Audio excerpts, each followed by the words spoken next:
After being reborn, my elder sister decisively exchanged her fiancé with mine. She said, "I'll leave the Buddhist prodigy of the Beijing circle to you. I'll marry the young master of the prince's family in the Beijing circle." In the previous life, she married the aloof Buddhist prodigy, but she never expected that he was born with a sickly and delicate personality. She couldn't stand it and chose to cheat. Then she was imprisoned by him for a lifetime and finally died of depression. But I often went in and out of high-end occasions. With the power and influence of the young master of the prince's family, everyone envied me. Looking at her crazy and triumphant smile, I let out a sigh of relief. Compared with the young master of the prince's family who flirts around and sacrifices his wife for glory, I really love the sickly but dedicated Buddhist prodigy. 1. I was reborn. Reborn to 1 minute before choosing a fiancé for the arranged marriage. Our family had once arranged a baby betrothal for my elder sister and me. Now it was time to choose our fiancés. My socialite elder sister's eyes were filled with shock and joy. The moment the elders finished speaking, she let out a shrill laugh. "Dad, Mom, I want to choose the young master of the Liang family in the Beijing circle. I want to marry into the Liang family." I instantly understood that she was also reborn. She wanted to encroach on my life. My parents frowned. "Ruoro. Have you really thought this through? The Liang family has lost several lawsuits and is not as powerful as before. Didn't you always like the young master of the Fu family, who is very capable?" My elder sister beamed with joy. "The young master of the Liang family has the ability to sort out everything. Don't worry, I'll have a good life." These words confirmed my suspicion. The reason why my elder sister cried and made a fuss to marry Liang Yiming was that she was afraid of ending up being imprisoned to death just like in the previous life. In the previous life, she took the initiative first and chose the cold and noble Buddhist prodigy in the Beijing circle, Fu Ruqing. She successfully became the young mistress of the Fu family as she wished, before she had enough of the wealthy life she had dreamed of. My elder sister was sent to a temple on the mountain for spiritual cultivation. The precepts were strict, the food was plain. On the mountain, there were only the sounds of wooden fish and bells, not to mention the bold, holy monk and enchanting woman play she wanted. Fu Ruqing never touched her at all. My elder sister was used to the colorful world. How could she be patient enough to live a boring life? With a phone call, she called 2 of her ex-boyfriends to play with her. When the 3 of them were having a good time, other monks heard the commotion and caught them in bed on the spot. It was said that Fu Ruqing was so disgusted that he went into seclusion immediately, according to his oral order. My elder sister was confined to a villa at the foot of the mountain for a lifelong spiritual cultivation and finally died of depression. Fu Ruqing didn't abuse her, except for not allowing her to go in and out of nightclubs and bars to find young men. He didn't do anything too excessive, but my elder sister was jealous that I could go in and out of high-end places with the young master of the Liang family. In the end, she even developed a heart problem from pent-up emotions. No wonder she chose the Liang family, which she looked down upon in the previous life. As soon as she was reborn, my elder sister felt my gaze, glared at me provocatively, and then pulled me into the bedroom.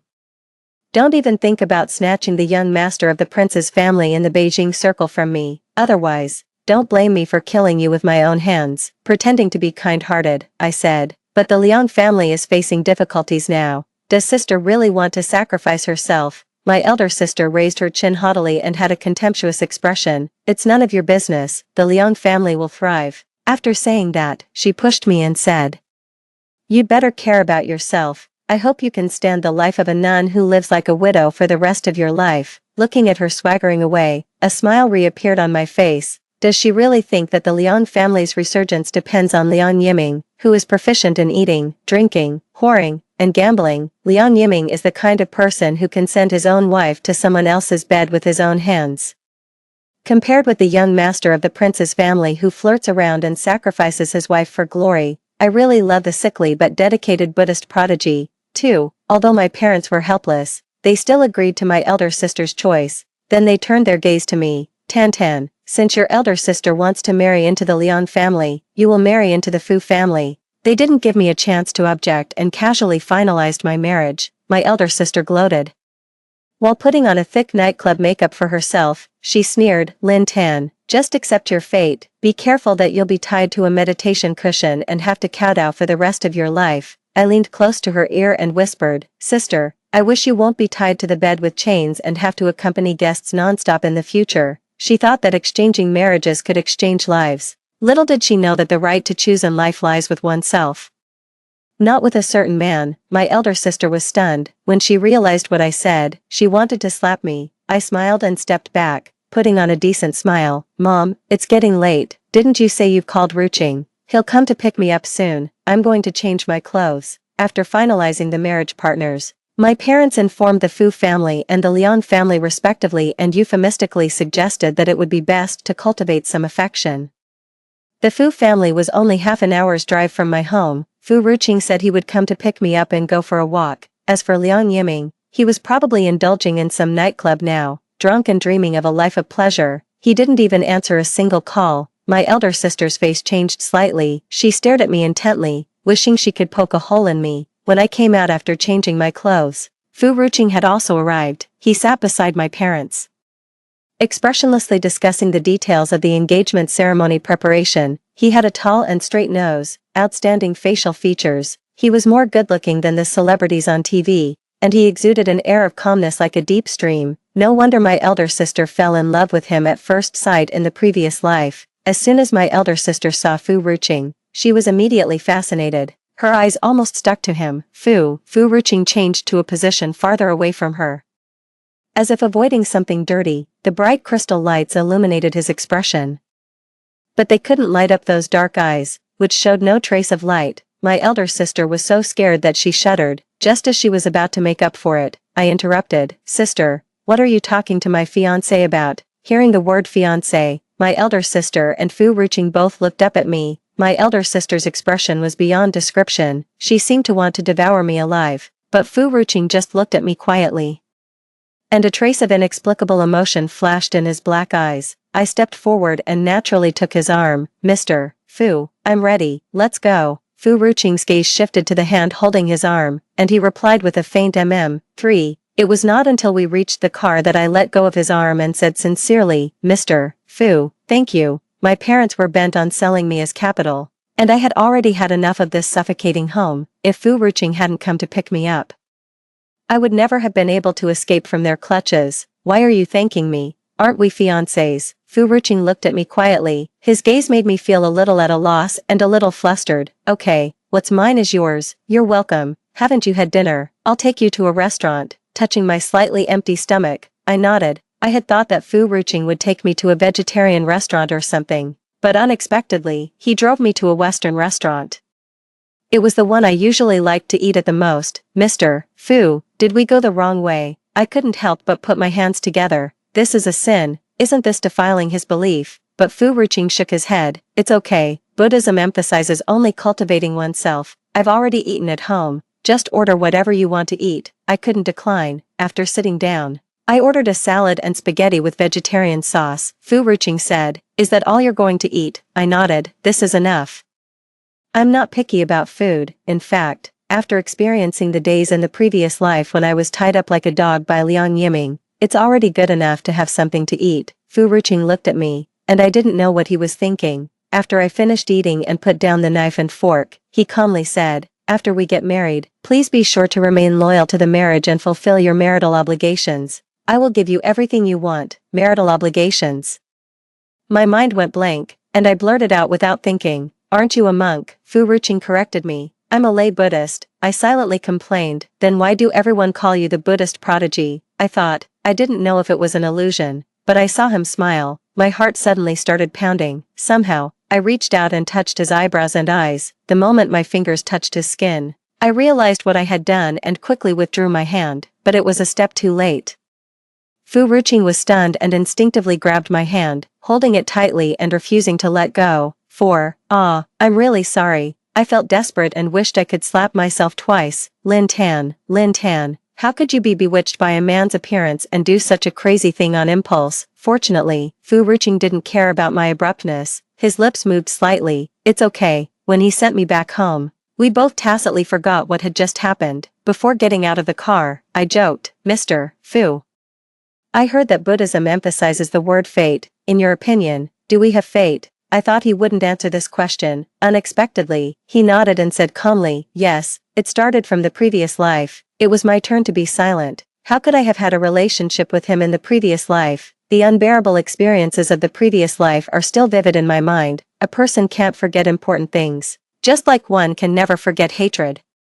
I didn't take it seriously and didn't refute, I just smiled. Then I will definitely cherish this fate, until I turned around and walked into the gate. When I casually looked back, I still found that the car lights were shining faintly white in the dark night. Fu Ruqing hadn't left yet. My heart skipped a beat. Just as I was about to turn back to find him, my elder sister blocked me at the door. My elder sister had a ferocious expression on her face, and her lips were as red as if she had eaten a dead child. Lin Tan, you shameless slut. After saying that, she wanted to pull my hair. You seduced Fu Ruqing. I'll kill you. Looking at my elder sister's crazy appearance, I almost burst out laughing. I sidestepped to avoid her attack, making her fall to the ground and eat dirt. I covered my mouth and took a few steps back. Sister, why are you performing such a big courtesy when it's not a festival?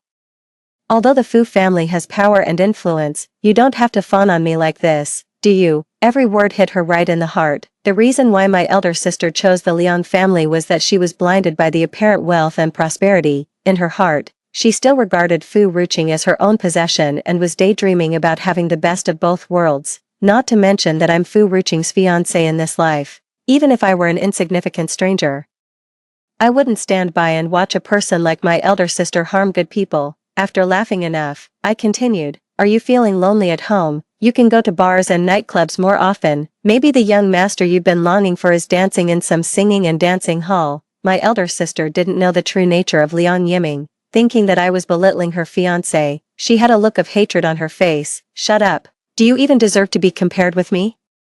I hope you can still laugh when you're locked in the temple and eating chaff and vegetables. By then, I'll become the Mrs. Liang wearing gold and silver. Even if you kneel on the ground and beg me, I won't show mercy. After saying that, she got up resentfully from the ground and turned back to the bedroom. I leaned against the stairs casually and opened my phone to look at today's economic evening news. TSK. The Liang family stock has dropped another 10 points. I hope it can hold out until the day my elder sister marries into the Liang family. 5. The next day, after Liang Yiming sobered up, he learned who his fiancée was and rushed to my home to admit his mistake and apologize. He talked nonsense seriously. Uncle and aunt, I had social engagements last night and accidentally got drunk and lost my memory, but don't worry, our family's business is gradually getting back on track. When Ruorwo marries me, the crisis will definitely be resolved easily.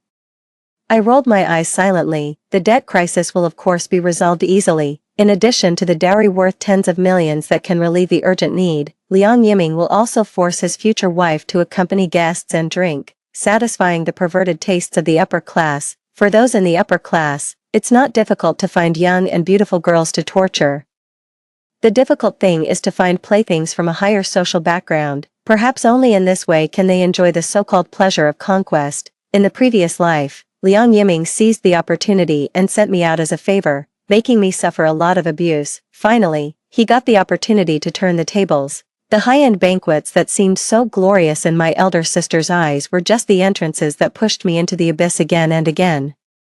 My elder sister was completely unaware of the tragic fate that awaited her. She was elated and whispered in my ear, Lin Tan, just wait. Anyway, you're destined to live like a widow. After you're abandoned, I'll definitely find a few men to play with you until you're completely ruined. You always put on this deadpan face. Let's see if Fu Ruqing will still want you then. I curled my lips into a sarcastic smile and raised my arm. Slap.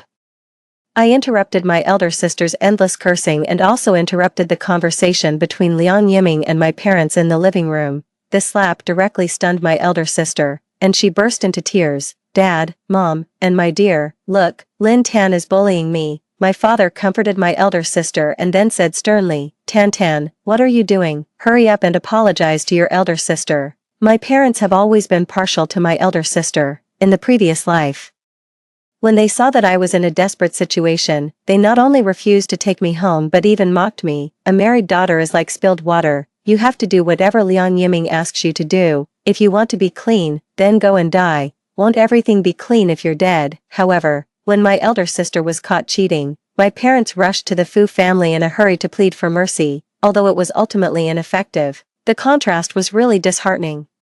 After being reborn, I have seen many things clearly. For example, now, it's not me who should die, but these heartless people who are the beneficiaries. I squeezed out a few tears. Dad, do you know what sister just said? She actually said that she wanted me to sleep with men. Listen to this. Is this something a person would say? At the same time, I paid attention to observing Liang Yiming's expression. Sure enough, a gloomy look covered Liang Yiming's eyebrows, and his gaze towards my elder sister was tinged with hostility. He never expected that the secret plan would be revealed. My elder sister refused to admit it and tried her best to smear me. She's lying. I didn't say that. I had expected her to quibble. I opened the voice recording app on my phone and clicked play. Just as the sentence, "Find a few men to play with you until you're completely ruined," was played, the butler rushed in nervously. "Something's wrong, sir and madam."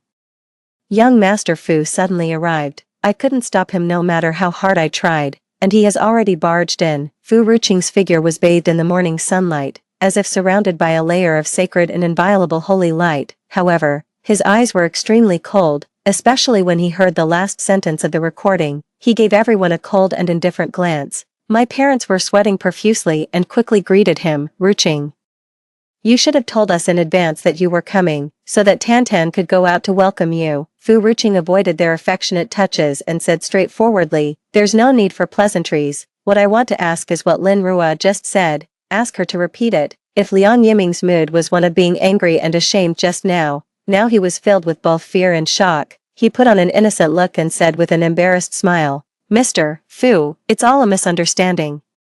Let's talk things over properly." In response to him, Fu Ruqing didn't hesitate to say a single word, "Get lost." The scene suddenly became quiet. Everyone knew that Fu Ruqing was pure-hearted and had few desires, as indifferent as water. They had never heard him tell someone to get lost before, yet, he had immense power and influence, and no one could afford to provoke him or avoid him, except for me. No one had a pleasant expression on their face. In fact, I didn't really understand the current situation either. I had only met Fu Ruqing at most twice. How could he be so angry on my behalf? Before I could think more, Fu Ruqing had already walked up to me and pulled me into his arms. "Lin Tan, don't be afraid, it's all right now." My nose was filled with the faint fragrance of the incense, which brought my thoughts back to a long, long time ago. An image flashed in my mind, but it vanished in an instant like flowing water.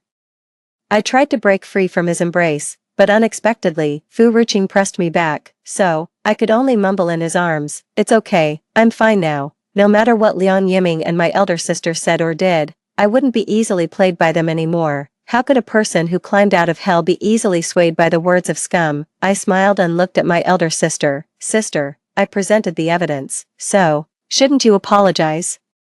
My elder sister refused to lower her noble head and kept hiding behind Liang Yiming. My father lost face. On the one hand, he didn't want to scold his precious eldest daughter, and on the other hand, he didn't dare to offend his two well-born sons-in-law, so he vented all his anger on me. "Lin Tan, are you done? Stop making trouble and go upstairs to your room right away." See, it's always like this. I had long since given up hope in them and just found it ridiculous, so I said calmly, "I'm not done yet, but I don't plan to play with you either. Don't you like Lin Rua? Then accompany her and put on a good show of fatherly kindness and daughterly filial piety." Ignoring my parents' surprised shouts, I strode out of the villa. 7. Except for Fu Ruqing, who chased after me, no one else showed up. I'd bet that my elder sister was absolutely overjoyed right now. No one would snatch Liang Yiming, whom she had set her eyes on. And all of the Lin family's hundreds of millions of family fortune would belong to her. On the surface, a happy and fulfilling life seemed to be beckoning to her. But I knew that the Lin family was far from being as glorious as it seemed on the surface. Otherwise, they wouldn't be in such a hurry to marry off their daughters for marriage alliances. It wouldn't be long before the Lin family declared bankruptcy due to heavy debts. In the previous life, my parents didn't hesitate to pass on the debts to me and went abroad to live a good life with the assets they had already transferred. My elder sister didn't know the truth about the bankruptcy and harbored hatred towards me, thinking that I had inherited the family business. Since she envied me, I might as well have the opportunity and give her this mess of the Lin family. Fu Ruqing followed me unhurriedly, as if worried that I might do something stupid. I simply sat down on a bench by the roadside and smiled. "Don't worry, I'm fine now." Fu Ruqing sat beside me and turned his head to look at me. He didn't say anything, and just sitting there quietly was already very good. I closed my eyes, and bits and pieces of the previous life flashed through my mind. Even if I did nothing, my elder sister would still end up in a very tragic situation. But my enemies weren't just her, whether it was Liang Yiming or my parents. They were all executioners who pushed me into the abyss. Blood debts must be repaid with blood. I proposed a deal, Mr. Fu, could you do me a favor? Once it's done, the assets of the Fu family can at least increase by 200 million. Unexpectedly, Fu Ruqing didn't agree immediately. Instead, he asked me where I was going. What about you? I pointed at myself. Me, I have nowhere to go. Would you like to take me in? It was just a joke, but who knew that he seemed to take it seriously? His well-defined fingers tightly grasped my hand, and he said in a hoarse voice, okay, then never leave me. Me, 8, fortunately, although Fu Ruqing's words were intimidating, he didn't actually do anything excessive. During the days I lived in the Fu family, I collected a lot of evidence of the Lin family embezzling public funds and lining their own pockets. They would become the key links on my path of revenge. 3 months later, on the second day of the 10th lunar month, Liang Yiming and my elder sister held a grand wedding. My elder sister was wearing a white wedding dress with a huge diamond on her ring finger. There was a smug and complacent smile on her face as she enjoyed the compliments and congratulations from others. Thank you for your blessings, Miss Li. My Yiming just dotes on me. There's nothing I can do about it. I told him not to buy such a luxurious diamond ring, but he actually had someone bring me a pink diamond back from South Africa. I heard it's worth 200 million, Mrs. Zhao, you're here too. You've noticed it. I'm indeed pregnant. With your kind words, it will definitely be the legitimate eldest grandson of the Liang family. Don't worry, there will be many opportunities in the future. After all, I'm now the only apple of my parents' and Yiming's eyes. My elder sister smiled brightly, until she saw me attending. Her smile immediately froze. Lin Tan, why are you here? Who let you in? She waved her hand, intending to ask the security guards to throw me out. The corners of my lips curled up slightly. Lin Rua. I'm not attending the ceremony in the name of your younger sister today, but as Mrs. Fu, if you drive me away, do you want to reject the investment from the Fu family? Even the Liang family in its prime couldn't compete with the Fu family, let alone in its current declining situation. I smiled and said, Sister, I heard that you're pregnant, then don't wear that dyed pink diamond anymore. Chemical dyes are harmful to the body. Be careful not to have a miscarriage, Lin Tan. Do you think I'll believe your nonsense? Let me tell you, you'll never be able to enjoy wealth and glory like I do in your life. My elder sister stamped her foot angrily and turned around to entertain other guests. I raised my eyebrows. She was so easily provoked. Wouldn't she be driven crazy by what I was going to do next? An hour later, the ceremony officially began. My parents pretended to be kind and loving parents, as if they were pleased that their daughter had found her final destination. After the bride and groom exchanged diamond rings, they announced that they would give all the shares of the Lin family to my elder sister, and they signed the agreement on the spot, which took effect immediately after signing. The guests present all applauded my parents' generosity, and Liang Yiming was even more overjoyed. My elder sister glanced at me triumphantly and said in a coquettish voice, Dad, Mom, you spoil me too much. Isn't there still my sister? Oops. I forgot that my sister was kicked out of the house for being unfilial. How pitiful. There was a lot of discussion among the guests. The news that I had severed my relationship with the Lin family wasn't a secret in the circle, but it hadn't been confirmed either, so many people speculated whether there was still room for negotiation. Unexpectedly, my elder sister didn't hide it at all and said it out loud at the wedding today. For a moment, many people looked at me with either pity or ridicule in their eyes. 9. I stood up gracefully and raised my glass towards my parents from a distance. Although my parents have severed their relationship with me, after all, they gave birth to me and raised me for so many years, I'm still grateful. I always have to give some small gifts. Dad, Mom, oh, Mr. Lin, Mrs. Lin, I heard that you're going to settle in the United States soon. To express my apologies, I can only give you 2 business class tickets. I hope you can live comfortably in the United States. As soon as I said this, the whole room was in an uproar. My elder sister looked confused and turned her head to ask, Mom and Dad, why are you suddenly going abroad? Why didn't you tell me? Of course, if they had told her, could my parents have run away carefree? Lin Tan, what are you talking nonsense about? When are we going abroad? My father avoided my gaze and scolded me blusteringly. It was obvious to anyone with discernment that he was feeling guilty. I pretended to be confused and said, Is that so? Ruqing clearly told me that there was a problem with the family's assets. Alas, anyway, I'm not a daughter of the Lin family anymore. Maybe I made a mistake. After saying that, I sat down leisurely and tightened my hold on Fu Ruqing's arm. His body stiffened for a moment, and then he tightened his grip with an irresistible force, as if he wanted to lock me tightly by his side. I smiled to soothe him, looking like an affectionate couple. The people below were laughing, but the people on the stage were about to cry. Liang Yiming snatched the agreement like a madman. After reading it, he called his secretary. After hanging up the phone, his eyes were so red that they seemed to be bleeding. My elder sister didn't understand what was going on and stepped forward to please him. Honey, what happened? Let's solve it together. Before she could finish speaking, Liang Yiming slapped her to interrupt her. My elder sister rolled down from the half-meter-high platform, hit her head on the pillar, and fainted on the spot. There was a cut on her forehead, and blood was gushing out. Not only that, Liang Yiming rushed in front of my parents and swung his fist at their old faces. What was supposed to be a wonderful wedding banquet turned into a brawl scene, escorted by bodyguards. I left the scene unharmed, looking at the tall rainbow gate. I squinted my eyes. I knew that Liang Yiming and my elder sister had already obtained their marriage certificate, and my elder sister chose to inherit the property, along with the debts. The huge debt that the Liang family owed hadn't been paid off yet, and now they had an additional 200 million in joint marital debt. TSK, so pitiful. I hope they can get through this disaster smoothly and then rot and stink together in prison. 10. The next day, the front pages of major newspapers were all news about the bankruptcy of the Lin family and Liang Yiming's violent behavior at the wedding. My elder sister was admitted to the hospital. Fortunately, she didn't have a miscarriage. My parents suffered a mild concussion from the beating and claimed that they would sue Liang Yiming for intentional injury. However, before the lawyer could come, the police arrested them. The reason was that they were suspected of occupational embezzlement and foreign exchange evasion. Due to the huge amount involved, they were likely to be sentenced to more than 10 years in prison. They cried and begged me to save them. I sat on the chair with an unchanged expression. I'm a married daughter, like spilled water. It's only right and proper to pay off debts. If you don't want to go to jail, it's simple, then you can just die.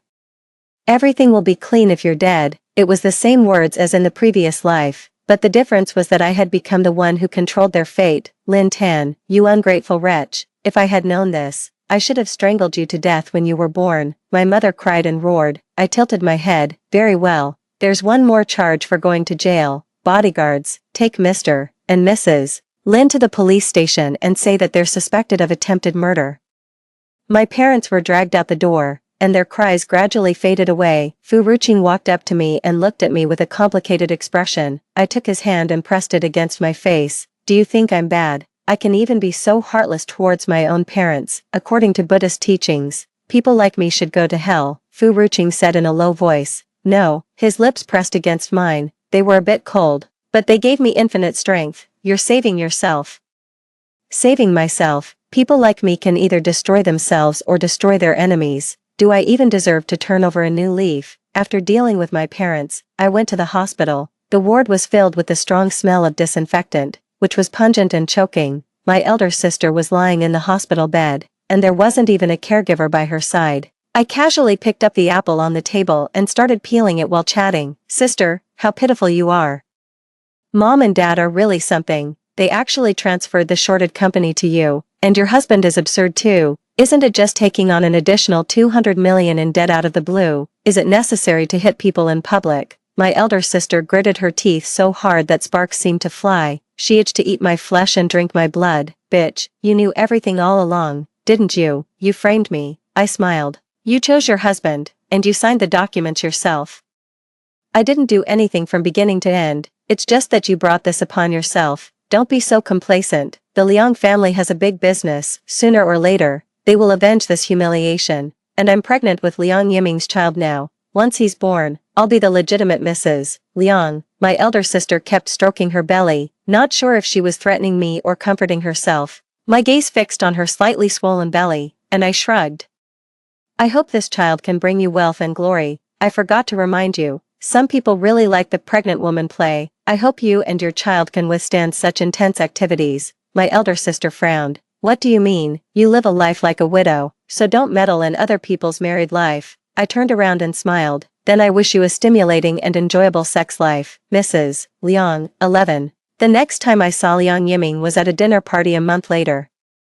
The 200 million in foreign debt was like the last straw that broke the camel's back, making him irritable and easily angered, yet he could only grovel. As soon as Fu Ruqing and I arrived at the hall, Liang Yiming came to beg humbly, Mr. Fu Tan, for the sake of our being relatives, Please be magnanimous and give us a hand. As long as you invest 500 million in the Liang Group, the Liang family can be revived, and our two families can grow and become stronger together."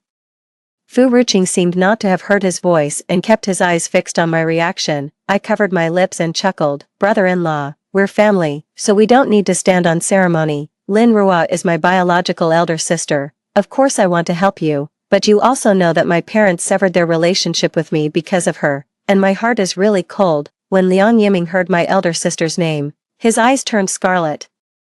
He ordered the servants to drag my elder sister out and forced her to apologize to me. Betrayed by her husband like this, my elder sister wished she could kill Liang Yiming, but for some reason, she, who had always been shrewd and assertive, didn't even dare to make a peep at this moment. I had sharp eyes and saw the purple and blue marks under her evening dress. At a glance, they looked like the bruises from being beaten. Glared at by Liang Yiming, my elder sister's legs went weak. She gritted her teeth and squeezed out a sentence. "Sorry, sister, I was too willful in the past. I hope you can forgive me. After all, we are family. Besides me, who else can treat you with all my heart?" I watched her performance with great interest and nodded. "Okay, then let me see your sincerity, sister." My elder sister's eyes lit up, and she was overly attentive as she said, "Let's go to the side and catch up, sisters. Don't delay the men from discussing important matters."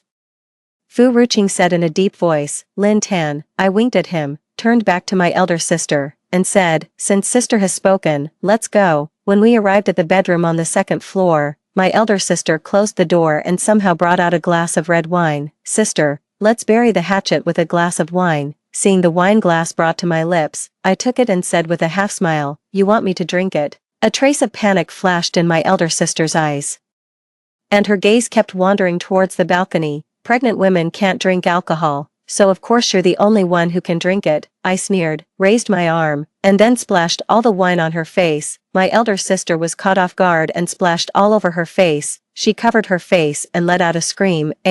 Lin Tan, you bitch." "Mr. Li, come quickly and hold her down." The balcony door was opened, and a fat man appeared behind the curtains. He seemed to think that I couldn't escape even if I had wings. He walked towards me with a lecherous smile. "Little beauty, if you don't want to get hurt, you'd better obediently submit to me. Otherwise," before he could finish speaking, I picked up the dinner knife and stabbed it into his stomach. Blood splashed on my face. I casually wiped it and showed a smile. "Do you want me to accompany you to sleep in hell?" 12. The man's heavy begging for mercy and my elder sister's crying filled my ears. I dropped the knife, opened the door, and walked out step by step. Unexpectedly, Fu Ruqing was standing at the door. I instinctively covered the blood on my body and carefully said, "Sorry." Before I could finish speaking, I was suddenly pulled into his arms. The blood stained his clothes, spreading out large ripples. A scalding tear fell on my neck. I couldn't tell who was stirred up with affection. I was picked up by him and rushed to the car. The hug turned into a kiss, and the kiss turned into more unrestrained actions. The blood-stained clothes were taken off one by one, revealing the most fundamental aspects of human nature. After everything turned upside down, I finally soiled the god who was untouched by the world. "It's okay. Let's go to hell together." 13. When I woke up the next day, I found myself lying in the bedroom. Fu Ruqing wasn't by my side, but my body had been cleaned. I took a look at my phone, and it seemed that no big news had broken out. Just as I was in a daze, the police called me. "Ms. Lin, hello, may I ask if Lin Rua is your relative?" After getting an answer, the police continued. "She was found unconscious in a hotel. There are multiple injuries on her body, and it is suspected that she has suffered illegal infringement in the ward." My elder sister was on a ventilator, and various medical instruments were barely maintaining her vital signs. Even so, she still firmly grabbed the corner of my clothes, full of resentment. "Lin Tan, it's her who made me like this. She also stabbed Mr. Li. Make Lin Tan go to jail." The police looked solemn. After making a call to verify, they helplessly explained, "Mr. Li was indeed injured last night, but he claimed that he accidentally fell and accidentally stabbed himself in the abdomen with a knife." I understood in my heart. No wonder Fu Ruqing wasn't at home early in the morning. It turned out that he had gone to deal with this matter. Whether by coercion or inducement, he could always achieve unexpected results. I smiled and said, "Mr. Li was really careless. I thought it was my sister who accidentally stabbed him while playing some bold games with him. By the way, officer, I can see that my sister is seriously injured. I don't know what she has gone through. Could you please tell me?" I learned from the police that after the party last night, my sister was forcibly taken away by several men covering her mouth. Strangely enough, Liang Yiming watched his wife being assaulted but did nothing. If it weren't for the eyewitness accounts of several witnesses, no one would believe that such an outrageous thing could happen. I pretended to be sad and let out a deep sigh.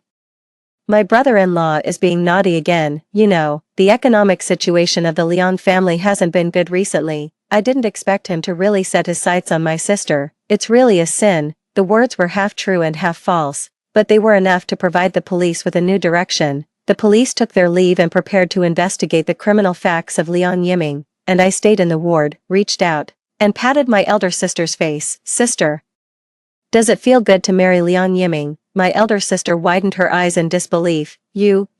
I spread my hands and smiled. I have reminded you many times, it's you who are too stupid. In the end, you still wanted to drag me down, but instead, you got yourself into trouble. I had met that Mr. Li in my previous life. He was a regular customer who patronized Liang Yiming's business, presumably, in this life. Liang Yiming again had the idea of making his wife accompany guests and asked my elder sister to offer herself. My elder sister didn't want to wait for her doom. She deliberately led me into that room, but unexpectedly, she got herself into trouble instead. Liang Yiming didn't expect that my elder sister would mess up two things at once. The fantasy of repairing the relationship with the Fu family was shattered, and he offended the big benefactor, Mr. Li, in a fit of anger. It was not impossible for him to find other places and send my elder sister there to accompany guests. Seeing the mockery in my eyes, my elder sister was terrified. It's impossible. I exchanged lives with you. All your power and love should be mine. I don't believe it. I don't believe it. I lowered my eyes and looked at her, clicking my tongue in amazement. This is my past experience. The love and intact body that you want. My elder sister let out a hoarse roar.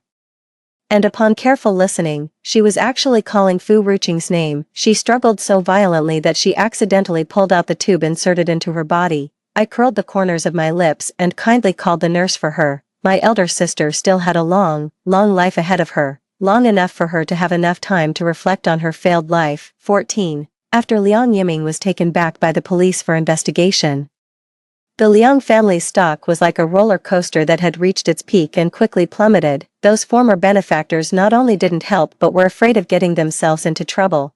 They even added insult to injury. They couldn't wait to fabricate the news that Liang Yiming had accompanied others to bed, regardless of whether this matter was true or false. His act of forcing women to accompany guests was suspected of violating the criminal law, and he was sentenced to 10 years in prison. This matter wasn't over yet. 10 years was just a matter of time. I could wait. When Liang Yiming is released from prison, I will throw him into a group of men myself and let him have a good taste of what hell is like. When I walked out of the court, the weather was extremely good, with not a cloud in the sky. Fu Ruqing was standing at the front of the car waiting for me. I waved at him and ran over quickly. Mr. Fu, have you been waiting for me for a long time? Fu Ruqing shook his head. I like waiting for you. I bit his earlobe and smiled cunningly. Can you say it in a different way? For example, Fu Ruqing said simply, I will wait for you for a lifetime. After a pause, he added, I like you. For 2 lifetimes. He looked at me intently, and his dark eyes seemed to suck me in. I smiled sweetly. Is that so? Do you like me that much?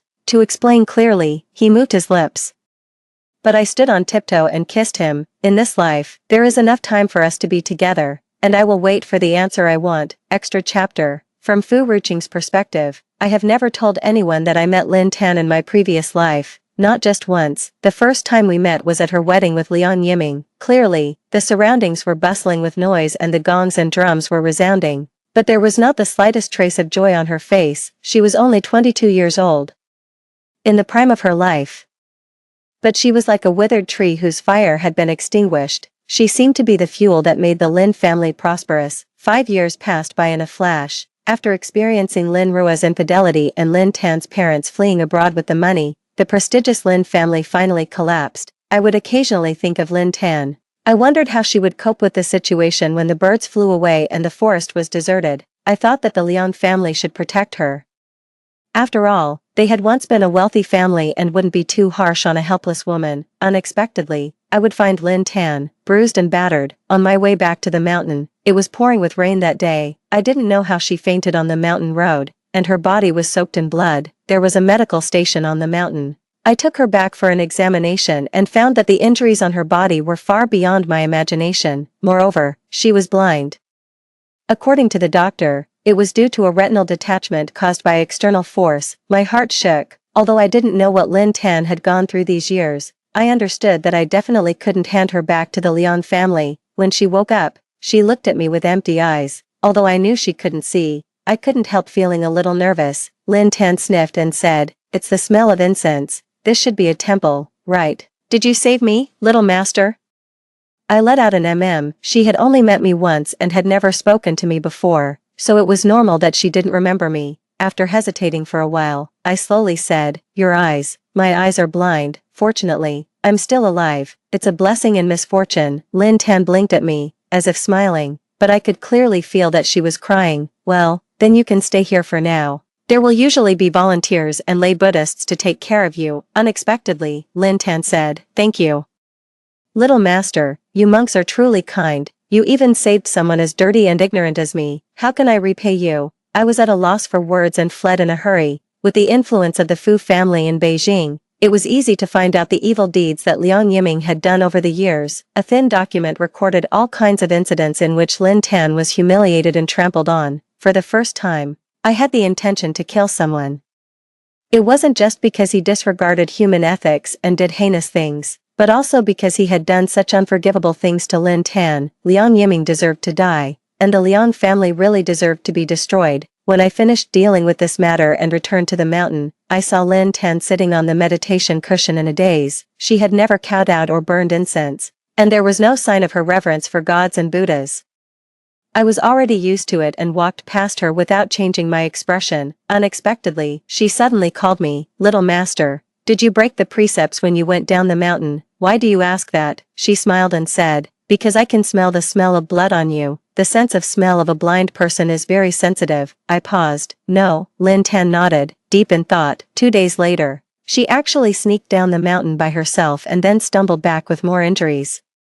When I took her back to the side room, she was still laughing. The retribution came really quickly. Liang Yiming actually went to prison. He had done so many disgusting things and should have ended up like this long ago. She then shouted, "No, I should have killed him. Killed him." After saying that, she desperately shook my lapel. I helplessly soothed her. "When you're better, go and kill him yourself." "Of course, I will help you," I said silently in my heart.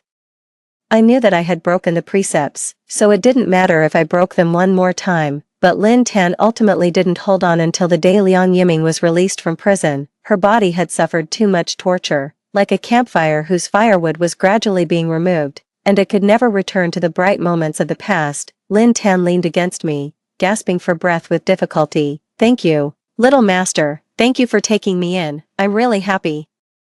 Someone once told me, "Those who haven't known suffering won't believe in gods and Buddhas," but I've endured so much suffering and still don't believe much. It was said that Fu Ruqing went into seclusion on the spot, feeling disgusted. From me, her voice gradually weakened and finally faded into silence. I hugged her body tightly and said hoarsely, "I know. I knew the cause and effect of the tragedy, who the person she mentioned was, and that from then on, there was someone living in my heart. This life came too late. Will we be able to meet in the next life?" When I opened my eyes again, I was back in the past. When I received the call from Lin Tan's parents, my heart was pounding wildly, and I was already prepared to refuse. However, the name they mentioned was Lin Tan's. I immediately drove to the Lin family, under the dazzling crystal lights. Lin Tan smiled brightly and retorted Lin Ruo with veiled sarcasm at the same time.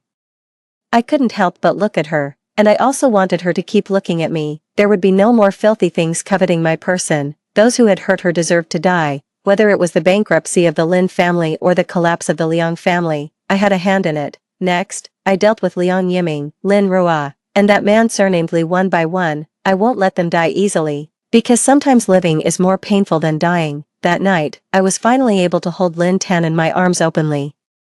In the name of a lover, she was curious about where my deep affection came from. I will spend my whole life answering. It came from the previous life. Story 2. After my rebirth, I proactively placed the divorce agreement in front of Zhou. He didn't even glance at it and tossed the document aside, saying, "I won't give you custody of our son." "I don't want custody." Zhou looked up. "You've come to terms with it?" "Yes, I have, in my previous life." I couldn't bear to leave my son behind and clung to Joseu for most of our lives, until our son grew up. But on his wedding day, he declared in front of everyone, "I hope my mom can make way for my dad and Aunt Lynn. Aunt Lynn has had it tough staying with my dad all these years. I will never do my homework. You forcing me won't help." 8-year-old Joiran was sprawled on the floor, throwing a tantrum, looking utterly defiant. And such scenes occurred daily. I insisted he finish his homework before playing. I limited his TV time to half an hour. I only allowed him to eat fried chicken burgers once a week. I set many rules for him, hoping to cultivate good habits. But these habits became a joke the day Lin Yaki appeared. He accused me. "Aunt Lin never makes me do homework. She just plays with me. Aunt Lin doesn't stop me from eating drumsticks.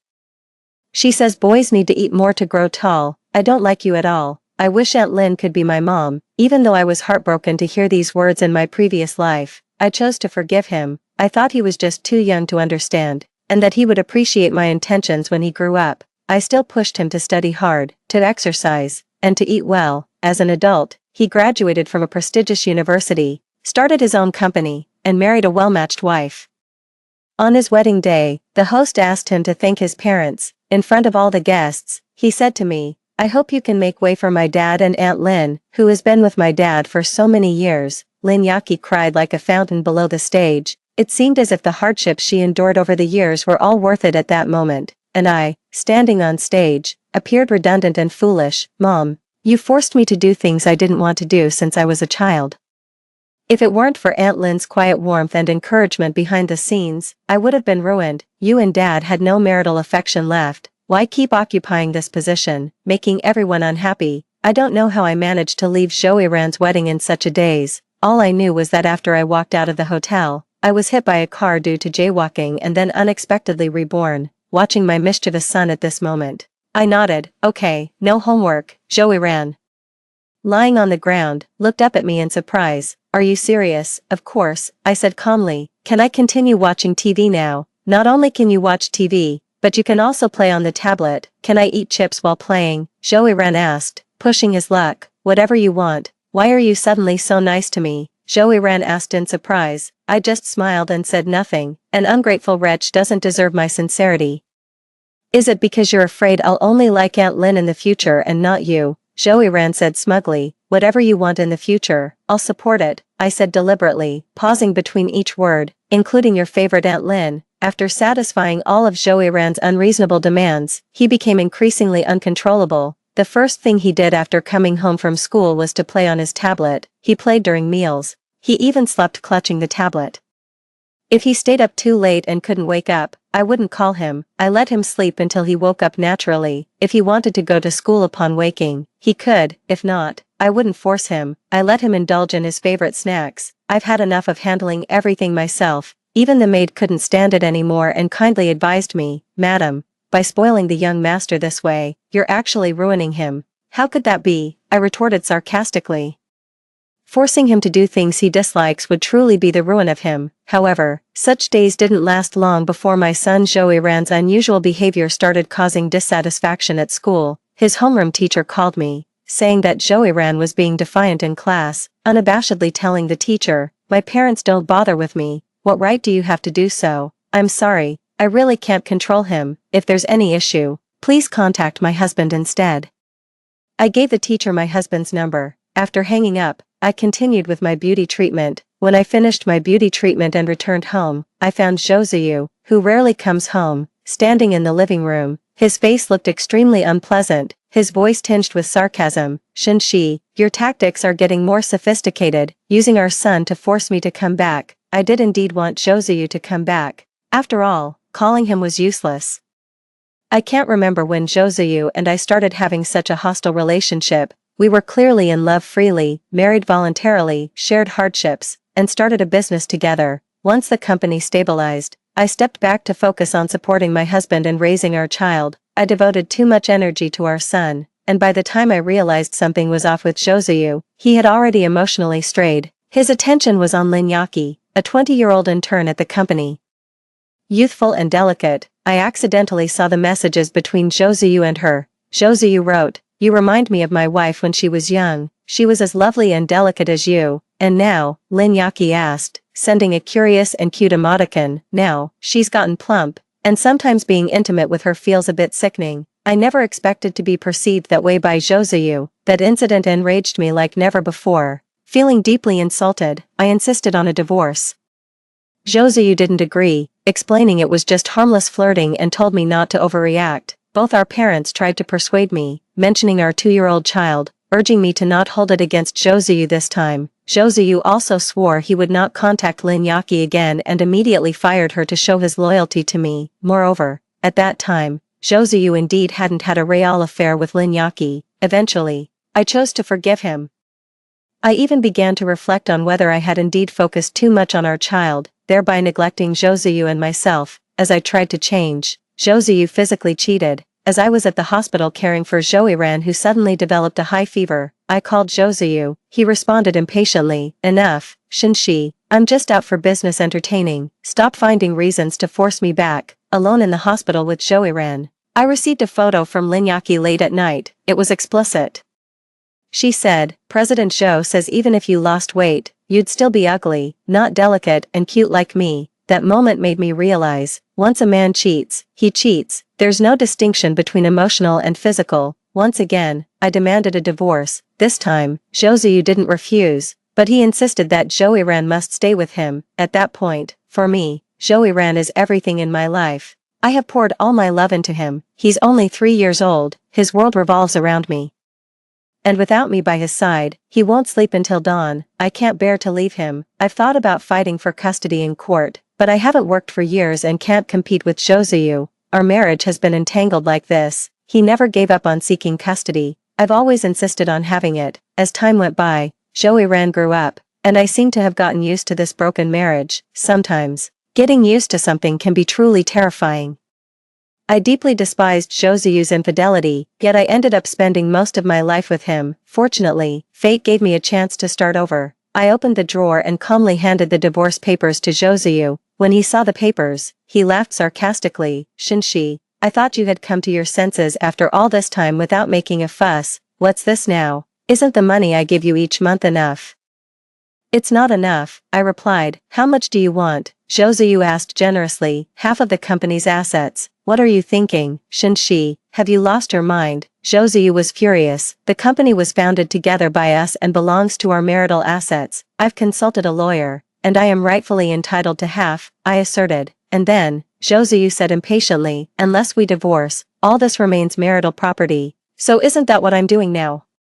I gestured towards the divorce papers. Josuyu scoffed dismissively and tossed the papers aside. "I'm not giving you custody of our son. I don't want it." Josuyu looked up. "Have you come to terms with it?" "I have." Impatiently, Josuyu picked up the divorce papers again and started to read them seriously. I didn't ask for more than what I was entitled to. Furthermore, I willingly gave the custody of Joiran to Josuyu. Josuyu frowned deeply and put down the papers. "Shinshi, you'd better not regret this. Giving up custody means you can't see our son without my permission. I know, once we divorce, there's no way we'll get back together, even for the sake of our son," Josuyu threatened. "Sign it," I urged, not wanting to waste words with Josuyu. If I hadn't been kept away from him, the first thing I would have done after my rebirth was to seek a divorce from him. Seeing my resolve, Josuyu signed his name flamboyantly. "Shinshi, you brought this on yourself. If it weren't for your constant pressure, considering our son and our years of history, you could have remained Mrs. Zhou for life. It's you who didn't cherish that." "Who cares?" I said indifferently. In my previous life, maintaining a marriage with Josuyu was never about clinging to the status of Mrs. Zhou.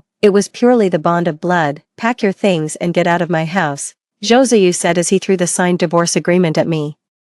My bags were already packed. I was just waiting to divorce Josuyu. I turned and walked upstairs. Joiran had also come home from school with Josuyu, having been told by his teacher to reflect at home for a couple of days before returning to school. He had been hiding in a corner, eavesdropping on my conversation with Josuyu. Seeing me leave, he hurriedly followed. "Are you really divorcing Dad?" Joiran asked me. "Happy now," I said lightly, carrying my luggage.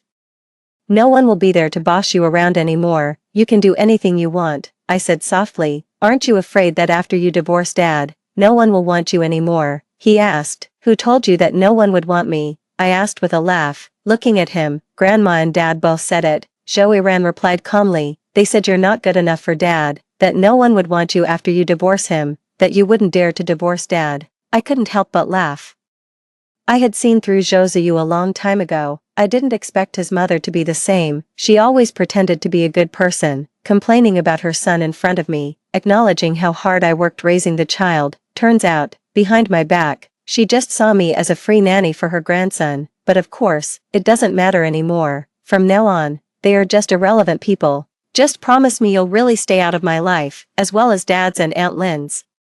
And I'll plead with Dad not to divorce you. Joey Ran negotiated with me. No need, I said, gently patting his head. Take good care of yourself from now on, because from now on, his growth has nothing to do with me anymore. I left, dragging 2 large suitcases behind me. I didn't look back. I moved into a nicely furnished apartment I had found in advance, near University A. I'm preparing to take the entrance exams for graduate school, to further my education. Josue and I were college classmates. I gave up a guaranteed spot for postgraduate studies to help him start a business. After the business succeeded and we had our son, I shifted my focus to the family. I've always regretted not pursuing a master's or doctoral degree. Having been reborn, I've deeply realized that one must live for oneself. No one else can truly share your feelings. The day after I moved out of the Zhou family villa, I saw Lin Yaqi had posted on her social media. She had added me first. At the company's anniversary celebration, which I attended with Josue, Lin Yaqi complimented my earrings and asked for the link on WeChat. Later, she got the same pair of earrings, not bought by her, but gifted by Josue. Her post today read, "Poverty limits my imagination. Is such a huge backyard meant for playing football?" Attached was a photo of the back garden of the Zhou family villa. Clearly, her intention was to declare to the world that she was now openly with Josue, no longer the shameful mistress. I promptly liked the post, a match made in heaven, shameless and eternal. After I liked the post, Lin Yaqi immediately messaged me privately, "Shinshi, you wouldn't mind me posting that, right?" Ziyu insisted I post it, saying he's been unfair to me all these years. To provoke me, Lin Yaqi occasionally sent intimate photos of her and Josue, or wrote about how much Josue loved her. Then she would delete them shortly after, with a quick apology. "Sorry, sent that by mistake. I used to lose my temper and argue with Josue because of her antics." Ultimately, it only worsened the relationship between Josue and me. He hardly came home anymore, even taking Joey Ran to celebrate his birthdays with Lin Yaqi. Every time Joey Ran returned from Lin Yaqi's place, he would say, "Aunt Lin is so nice to me. She's gentle and beautiful. I want her to be my mom." Looking back, I don't know how I endured it all in my past life. Fortunately, the pain was deep, leaving no room for attachment. I replied with a smile, "Why would I mind? Didn't I already give you a like? Are you showing off for Ziyu?" Lin Yaqi assumed that my divorce from Josue was just a spur-of-the-moment decision. I didn't want to deal with it anymore. It wasn't worth wasting time on such people. I was about to block Lin Yaqi, then she sent another message. "You forgot to take something with you." Impossible. I check every day. There's no way I could have left anything behind. Lin Yaqi then sent a photo. It was a box of condoms. I generously replied, "I've given them to you. They're expired." Lin Yaqi sent a laughing emoji and added, "You haven't finished these from years ago. Ziyu uses several each day here. We can't buy them fast enough." Well, isn't that perfect? The trash I don't want. You enjoy recycling. Consider it making good use of waste. I replied calmly, "Who are you calling trash?" Lin Yaqi was instantly infuriated. As she furiously typed, I blocked her right away. Out of sight, out of mind. After blocking Lin Yaqi, my social circle felt much more refreshing. With no more disturbances, I devoted myself entirely to my graduate entrance exam preparations. A month later, I suddenly received a call from Josue. He bluntly asked, "Shinshi, where have you been hiding? If you didn't want to divorce, why the act? It's too late now." I then remembered, today was the last day of the divorce cooling-off period. It was time to go to the Civil Affairs office to get the divorce certificate. "I'm heading to the Civil Affairs office right now." I hung up the phone and didn't dare delay a second longer, pressing the gas pedal straight to the Civil Affairs office. Josue saw me arrive with a sarcastic smile. When we went to register for the divorce, we had agreed to meet at 10 o'clock this morning. It was already noon, and the staff at the Civil Affairs office had gone off duty. "Shinshi, when you made me sign the divorce papers, I had said regretting it later would be futile. What are you trying to pull today? We must get divorced." Josue sneered. "Fine," I agreed readily. "I should thank you, if you hadn't stepped aside.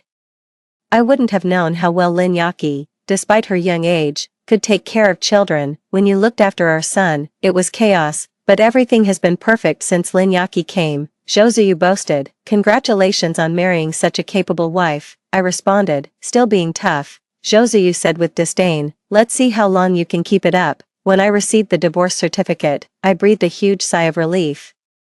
I was afraid that my delay would exhaust Zhouziyu's patience and he would walk away. I really didn't want to waste another moment on him. Shenshi, Zhouziyu called out loudly behind me because I was leaving quickly. From now on, we have nothing to do with each other. If you ever regret this, I drove off, not wanting to hear another word from Zhouziyu. Now free, I felt even more motivated in my studies. Every day, apart from studying hard, I made sure to exercise regularly. I couldn't let myself end up with health issues like in my previous life. Half a year later, after relentless effort, I finally succeeded. During this period, Ran called me, hesitantly asking, Mom, did you miss me? I honestly replied, no, because Mom has been very busy. Today is my 9th birthday. He sounded somewhat dejected. Happy birthday. I smiled as I offered my blessings. Don't you want to spend my birthday with me? Your father said that without his permission. I can't see you alone. Can't you ask Dad for permission? Ran was somewhat agitated. No, I can't. Why must you always be at odds with Dad? Actually, Dad, let's not talk about this anymore. I have important things to do. I took the initiative to hang up Ran's call. This was something that would have never happened before. I used to wait for him to hang up first before I would put down my phone. See, actually, there's nothing that can't be let go of. As long as you're disappointed enough. One late night during my graduate studies, I suddenly received a call from Zhouziyu. I hadn't blocked Zhouziyu because I thought he would never contact me first. Indeed, over a year since our divorce, he had been a decent ex, as good as dead, half asleep. I didn't check who was calling. Hello, Shenshi. I'm not going to give you another chance. Zhouziyu's voice was cold. Huh. I was utterly confused. Was he possessed? Lin Yaqi is pregnant with my child. And I'm going to marry her, he declared proudly. Congratulations, I said politely, though annoyed to be woken up in the middle of the night. Huh. Zhouziyu seemed to scoff. Then he hung up the phone. I didn't take it seriously, that is, until I received the wedding invitation from Zhouziyu and Lin Yaqi. I suspected they sent it to the wrong person, but my full name was on the invitation, of course. Just because they invited me didn't mean I had to go. I simply threw the invitation away.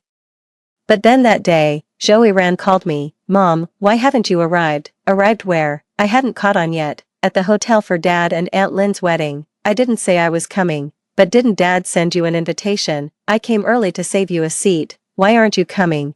Ran's voice was breaking. I felt unmoved and simply said, I have my own matters to attend to. I can't make it. Thanks for saving me a seat. You can give it to someone else now. As I was about to hang up. Are those matters more important than me? Ran asked, devastated. I thought for a moment and answered very seriously, yes, they are more important than you. You are not important at all. After rejecting my son, Zhouziyu called again. Shenshi, are you unhappy about me marrying Lin Yaqi? Are you taking it out on our son? What? I was baffled. What did you just say to our son? He's been crying. I didn't scold him. I explained, stop making excuses. You're just upset that I married Lin Yaqi, so you're taking it out on our son. At that moment, I was speechless. Admit it, Zhouziyu said coldly, seeing I hadn't responded. It's too late for regrets now. I wish you and Lin Yaqi a lifetime of happiness. After hanging up, I blocked Zhouziyu as well. I thought that after Zhouziyu and Lin Yaqi's marriage, I thought there would be no more interaction between us. Yet, within less than a month, Zhouziyu suddenly appeared at the entrance of University A. I was just leaving the lab with my senior, discussing data along the way. Out of the blue, I saw Zhouziyu waiting for me at the gate with Ran. How did he know I was pursuing my master's degree? When Zhouziyu saw me, his gaze lingered on the person next to me. It seemed like there was anger in his eyes, or perhaps it was just my imagination. He said sarcastically, I was wondering why you abandoned your son. It turns out Shenshi has a new love. Does he know you were married and have a son? I'm aware. Before I could speak, my senior, Zhicheng, responded proactively. I heard her ex-husband was a scumbag. Do you know him? I couldn't help but laugh. Zhouziyu's face turned dark. He coldly stated, I need to speak with Shenshi, meaning that he wanted Zhicheng to leave. Zhicheng ignored him and asked me, any trouble? No. I smiled at him. You can go back first. I'll return soon after. Call me if you need anything. I'll call the police for you. Okay. Zhicheng left. Can't bear to part, can you? Josué mocked. I shifted my gaze back to him. What do you want? Is it fun to block me? Josué retorted. Why keep someone irrelevant around? I responded calmly. So you're abandoning your son too, aren't you? I glanced at Josué. Josué was looking at me with hopeful eyes. I smiled. It's him who doesn't want me. And I respect his choice. I didn't abandon you. Josué quickly said. I want to be with you forever. I approached Josué, noting he had gained weight, and said with a smile, have you forgotten? You told me yourself that you wanted Aunt Lynn to be your mom, and now she is. Shouldn't you be happy? Josué's eyes reddened, and he seemed to be struggling. Josué cut to the chase. Yaki is pregnant and suffers from gestational syndrome, which makes her easily irritable. The doctor said she needs a quiet environment, so, during this time, our son needs to stay with you, but I'm very busy. The lab workload is huge, and I also need to prepare for my doctoral exams, I said, clearly distressed. Is reading some books more important than your son? Josué exploded upon hearing this. What use is there in getting old and still studying? How much money can it bring? Isn't the property I divided enough for your lifetime? Shinshi, what are you pretending for here? I didn't want to argue with Josué, but some people really push their limits. Taking a deep breath, I asked him, Josué, in all the years we were together, did I ever wrong you? Why bring this up all of a sudden? Josué grew agitated. I have never wronged you. I've been dedicated to you, our son, and our former home, now that we're divorced. And you insisted on custody, and our son said he preferred Lin Yaki. I facilitated everyone's wishes. Now I'm living my own life. How am I in the wrong? When did I say you were wrong? Then why question my pursuit of a master's and a doctorate? Isn't this a critical period? Can't you, for the sake of our son, why do I always have to make sacrifices? I asked Josué coldly, laughing. When we graduated from university together, you asked me to give up my research opportunity to start a business with you. After our business succeeded and we had our son, you wanted me to sacrifice my career to return to the family. Then, after our divorce, as you wished, I gave up custody of our son. The more I spoke, the more absurd it seemed to me. Now, you have a new family and no longer need your son. You want me to sacrifice myself again to contribute to your happiness. Josué, don't you think you're being shameless? When did I say I no longer needed my son? I only said that during Lin Yaki's pregnancy, you could temporarily take care of him. I will double the child support. Josué retorted, clearly agitated by my words. What if Lin Yaki gets postpartum depression, or develops nervous exhaustion after that? There are so many ailments one can have, I said sarcastically. Yaki isn't like that. She cares deeply for our son. As if he were her own, Josué insisted, catching the implication in my words. If that's the case, then how would our son possibly affect Lin Yaki's pregnancy? Isn't that contradictory? Josué was left speechless. There was a moment of silence. Suddenly, our son, Josué, who was already 10 and understood much of our conversation, distressingly asked, Mom, do you really not want me anymore? I haven't abandoned you. I'm just reassured knowing you have Aunt Lynn as your new mom. I gently told Josué, previously, to ensure Iran studied well. I often had to play the villain. Now, with no expectations, I vowed to never speak harshly to him again. However, Josué seemed dissatisfied, saying, Mom, don't smile at me like that. It makes me feel like you don't love me. I stroked his head. How could I not love you? I just don't want to force you to do things you dislike, which might ruin you as you grow up. Enough, Shinshi, Josué interrupted, weary of my tone and perhaps feeling his pride wounded. As he had never been bested by me before, as he angrily left with Josué, he threatened, since you don't care about your son, I won't ask you anymore. Don't expect him to recognize you as his mother in the future. I shrugged indifferently. Whether or not I tried, when he grew up, he would only recognize Aunt Lynn, not me. Why should I suffer unnecessarily? I decided to focus on living the life I truly wanted. Even though it's exhausting every day, it's joyful and fulfilling. Treating oneself well can indeed lead to a good life, if not occasionally interrupted. Today, after finishing a set of experimental data, I looked at my phone, which was on silent, and saw several missed calls from unknown numbers. I returned the call, and it was Josué. Shinshi, come to the hospital. Your son had an accident and is injured. He's been hospitalized. I hesitated but eventually went to the hospital. Regardless of everything, Josué is still my biological son. Even if there's no affection, there's still responsibility. I just arrived at the hospital room door. I could hear the heated argument inside. Lin Yaki screamed, Josué, how long will it take for you to send your son away? If you don't do it soon, I might end up dying at his hands. It'll be a double tragedy. Look, Iran doesn't dislike you. Why can't you just leave him alone? He even broke a bone falling down the stairs. And you didn't show the slightest concern. Zhou Ziyu raised his voice too. So, what? You want to see me fall down the stairs next? If I die, you'd have a reason to get back with Shenxi and have your perfect little family reunion, right? Enough, Lin Yaqi. Stop being unreasonable. Iran needs to recover. Zhou Ziyu lost his patience. Well, I'll show you what being unreasonable is. Lin Yaqi pressed aggressively. I'm laying it out today. Either you get rid of your son or I'll jump off a building with the child in my womb. Iran is only 10, where do you expect him to go? Zhou Ziyu's voice trembled with anger. I don't care where he goes. I just can't stand seeing him anymore. Lin Yaqi was adamant. Otherwise, prepare for a tragedy. With that, Lin Yaqi turned and left. As soon as she stepped out of the hospital room, she ran into me. Lin Yaqi was clearly taken aback when she saw me. I was stunned too. Was this still the delicate, youthful girl from before, now heavily pregnant?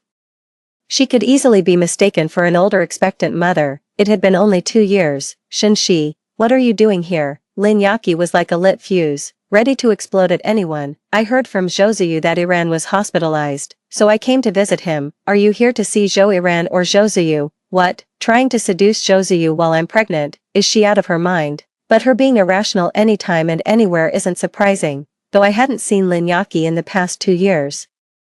But having been with Zhou Ziyu for many years, we share common friends. Occasionally, I hear from them that ever since Lin Yaqi found out she was having a boy, she started causing trouble nonstop. Any slightly attractive female staff at Zhou Ziyu's company would be accused by her of trying to seduce him, pushing them to resign. She also didn't allow Zhou Ziyu to attend any social events. If he did go, she would show up and create a scene, causing him to lose many major projects.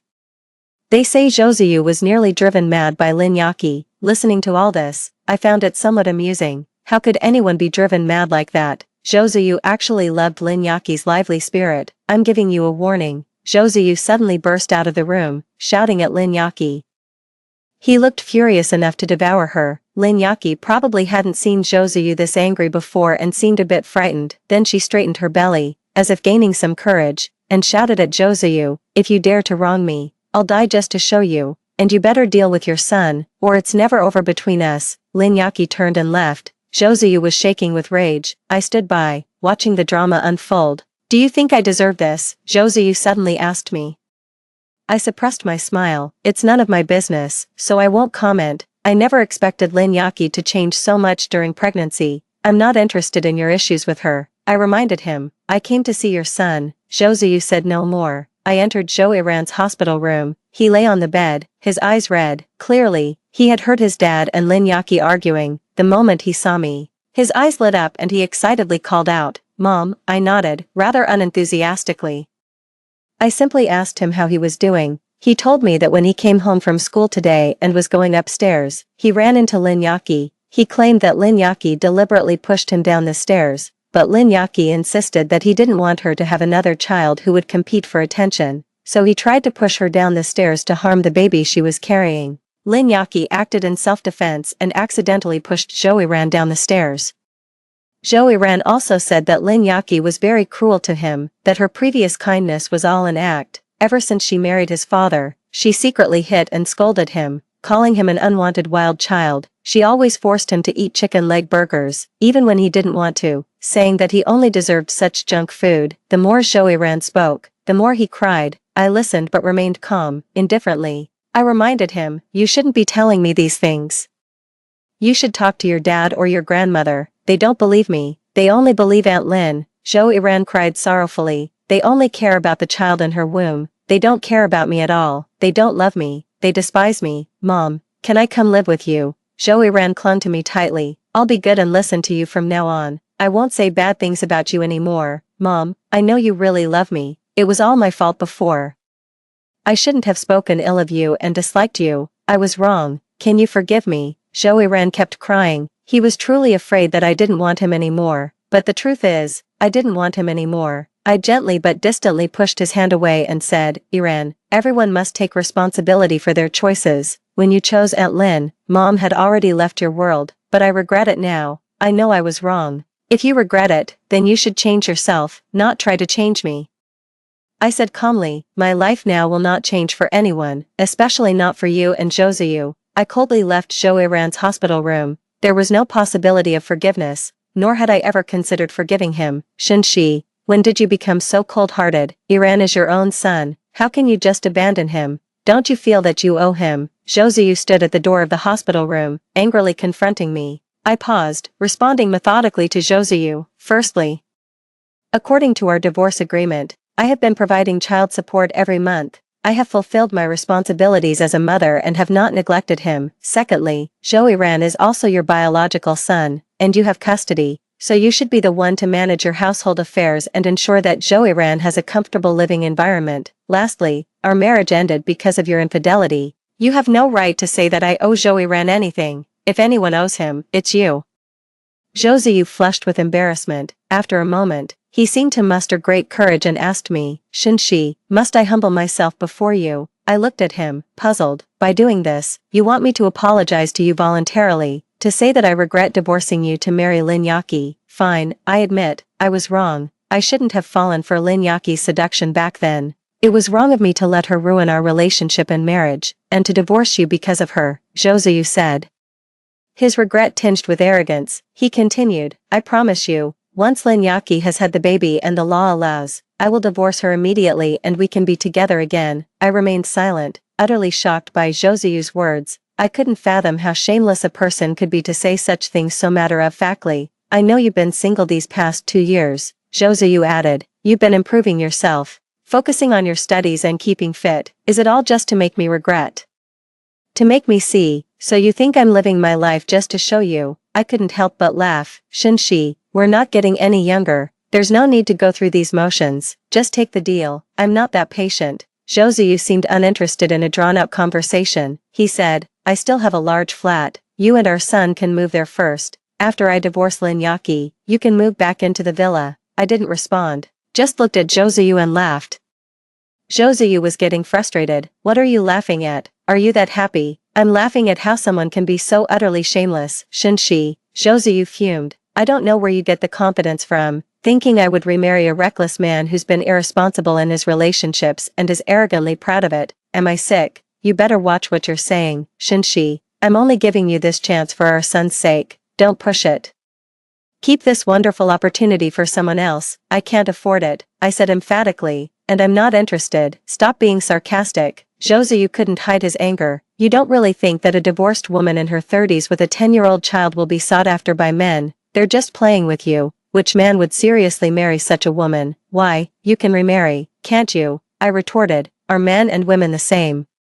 Can a man not change his ways and be valued like gold? What about women? Joseu was utterly scornful. So this was why Joseu felt no remorse about his repeated infidelities within the marriage. As a man, he was far too pleased with himself. I don't need your concern. Even if no man wants me for the rest of my life, I wouldn't consider you again. I flatly refused. Before Joseu could speak, I added, moreover, who said a woman needs a man to live? Why can't I enjoy being independent? I'm doing just fine on my own. Why should I serve someone else? Can't I spend money? Can't I enjoy my days? Do I lack arms or legs that I absolutely need a man? Joseu was left red-faced by my words. The more I spoke, the more amused I became, and I left laughing. I really don't understand how, in this day and age, Joseu's male chauvinism can still be taken for granted. In my past life, I must have had my head caught in a door to have put up with him for so long. After parting ways with Joseu on bad terms, he didn't bother me again. I successfully stayed on at the university to pursue my PhD, continuing to explore the academic field I love. There was a college reunion. I initially didn't want to go, but my former roommate, who had always been persuasive, insisted and mentioned Joseu wouldn't be there. He said there was a mess at home and that he couldn't come, so I agreed to attend the event. During the banquet, a classmate couldn't help gossiping. Did you guys know? Joseu was almost driven crazy by his mistress. Then he turned to look at me. Shinshi, you don't mind us talking about your ex-husband, right? Why should I mind? He's my ex after all, I said with a laugh. Well,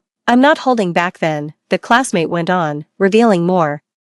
Joseu's mistress is really something, always causing drama, using her status as the mother of his child. She embarrasses Joseu in public, bans attractive female employees from his company, and even disrupts his business dinners. She's practically ruining his company. It said she's even trying to kick Joseyu's oldest son out of the house to make way for her own son, but that's not even the main point. There's an even bigger bombshell. The other classmates were all curious, pressing him for more details. With exaggerated excitement, the classmate declared, "The child born to Joseyu's mistress isn't even his." "Really? No way. How did they find out?" Everyone was asking at once. "When the baby was born, they did a blood type test." "Right, the son is type O, Joseyu is type AB. It's impossible for him to father a type O child, so Joseyu must be furious." "Right, this is like being cuckolded. And to think his mistress has been so brazen because of this child. Joseyu might as well have killed her," exclaimed the classmate. "I heard Joseyu almost did kill her, and now they seem to be going through divorce proceedings, because he hit her. I heard the divorce is going to cost him a lot." Listening to all this, I thought, who says there's no justice? My roommate cheekily asked me, hearing all this gossip, "Don't you think coming here was worth it?" I nodded, indeed. It was quite satisfying. However, just as the reunion was about to end, nobody expected Joseyu to suddenly appear. We had been talking about him all evening, and seeing him in person made everyone somewhat awkward. "Is it over?" Joseyu appeared quite composed. "It's over," the class president hurriedly replied. "Sorry, I was held up by something." "No worries, let's catch up another time," said the class president straightforwardly. Normally, we might have stayed longer with Joseyu, but this time we just dispersed. Joseyu didn't say much else. Classmates began leaving one after another. I had drunk a bit and didn't drive, so I was standing by the roadside hailing a cab. "I'll give you a ride." Joseyu rolled down his car window. "No need," I refused. "Come on, it's on the way." "Really, no thanks." With no other choice, he stopped the car and came over to me. I pretended not to see him. "You must have heard about how Linyaki played me," Joseyu said. "I just heard." I didn't hide my amusement. "It's really quite funny. Today, Linyaki and I officially divorced." Joseyu looked at me. I didn't respond. After all, it was none of my business, and I wasn't interested. "Last time, I wasn't sincere enough," Joseyu suddenly said in a subdued tone. "I've regretted it for a long time, just couldn't swallow my pride to ask you." Looking at him, I found it amusing. "You can swallow your pride now." "What, suddenly no one wants you? Aren't men considered priceless once they've truly changed?" Shinshi, I admit I was harsh before, but I never intended to hurt you. I just didn't know how else to get you back," Joseyu said helplessly, "so I resorted to reverse psychology." "Thanks for your reverse psychology. It only succeeded in making you more repulsive to me." Joseyu's face flushed red and then turned pale from my words. He said, "Shinshi, I'm sorry. I really realize my mistakes now, I swear. I won't do anything to hurt you again. Let's start over. Just you, me, and our son, the three of us." The three of us. How could he even dare to say those words? I could barely contain my disgust. "Come back home with me." Joseyu reached out to me. I skillfully avoided his hand. Joseyu, somewhat embarrassed, continued, "Our son is waiting at home. He's really missed you these past few years and regrets the things he said to you." "It's not just him, I have regrets too, so can you forgive us just this once?" "I can't forgive you." I shook my head. My response was firm. "Shinshi, why should I forgive just because you regret? What about all the suffering I went through? What about the enlightenment I gained over a lifetime?" I asked him coldly. "A lifetime?" Joseyu didn't understand. There was no need for me to explain further. I coldly stated, "From the moment we divorced, it was truly over between us. You don't need to waste your time coming after me.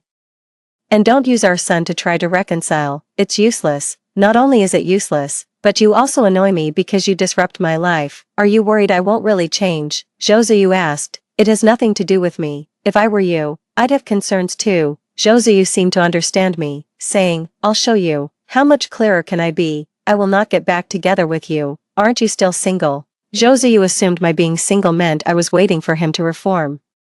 I had no strength left to explain. Joseyu was too confident. He thought that just by turning around, I would definitely be waiting there for him. Let him think what he wants. Eventually, he'll realize that I've long moved on, far beyond his reach and unworthy of me. Half a year later, at the centennial celebration of University A, all alumni of University A were invited to attend. The campus was bustling. As a distinguished alumnus, I stood at the podium in the grand auditorium. The hall was packed, including Joseyu among the audience. He probably couldn't believe that I was standing on such a prestigious and significant platform. Behind me on the big screen were all my academic achievements over the years, achievements that would leave a permanent mark in the university's centennial history. After my speech, Thunderous applause filled the hall. I thought I heard someone shouting, "Senior sister, you're amazing." I smiled and bowed before leaving, walking through the campus. Many students came up to me, wanting photos and autographs. After finally managing to send off waves of students, I saw Josuyu and his much-grown son, Joiran, appearing before me. Joiran excitedly said, "Mom, I just saw your speech in the auditorium, and I'm so proud of you." Everyone around was saying how incredible you were. I smiled faintly, offering a polite thank you before turning to leave. "Shinshi," Josuyu called out to me nervously. I looked back at him. His eyes still carried a look of surprise, as if he couldn't pinpoint when I had started to change. I had become completely different from the middle-aged woman he remembered, who used to revolve solely around him and our son. He sincerely expressed, "You were really impressive today.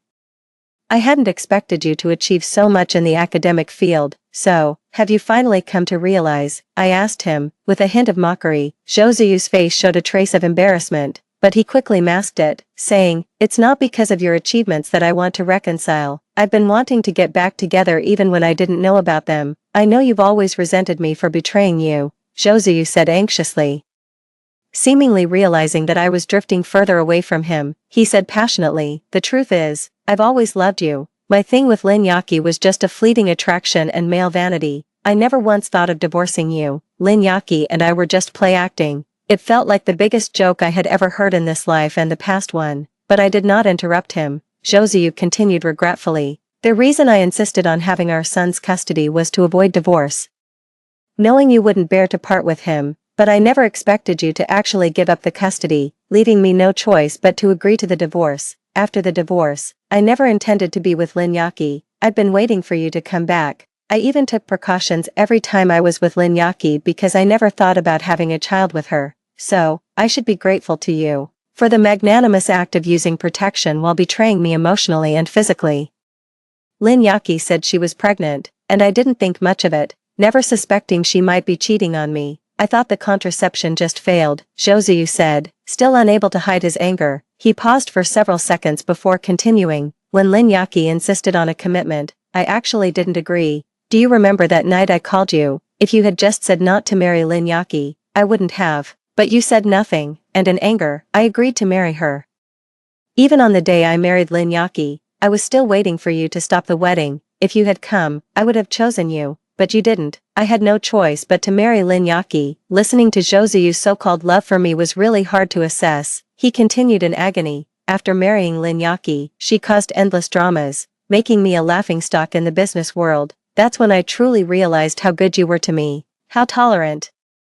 I even wished I could divorce her immediately and get back together with you, but she was pregnant, and legally I couldn't divorce her, so I hoped you would wait for me. I even thought about using our son to win you back, but you kept refusing me. Do you know how scared I was? I was terrified of never being able to find you again." Josuyu's eyes were reddened, yet, I found it utterly ridiculous. At least, I never felt his fear then. He still acted superior in front of me. Later, Lin Yaki had a son, but he wasn't mine. I was extremely angry yet relieved. I could finally divorce Lin Yaki and be with you. Josuyu looked at me with hope in his eyes. "Shinshi, I'm sorry. I used to be terribly wrong. From now on, if I ever do anything to hurt you again, I'll cut off my own legs. Mom, I'll be good and listen to you from now on. I won't break your heart again." Joiran followed with a promise. I watched the father and son. I saw their remorse, their deep affection, and their anticipation, yet, I remained unmoved. Seeing no response from me, Josuyu spoke again. "Shinshi, won't you come back to us? Let us make up for the hurt we caused you." "Okay, no need." I shook my head.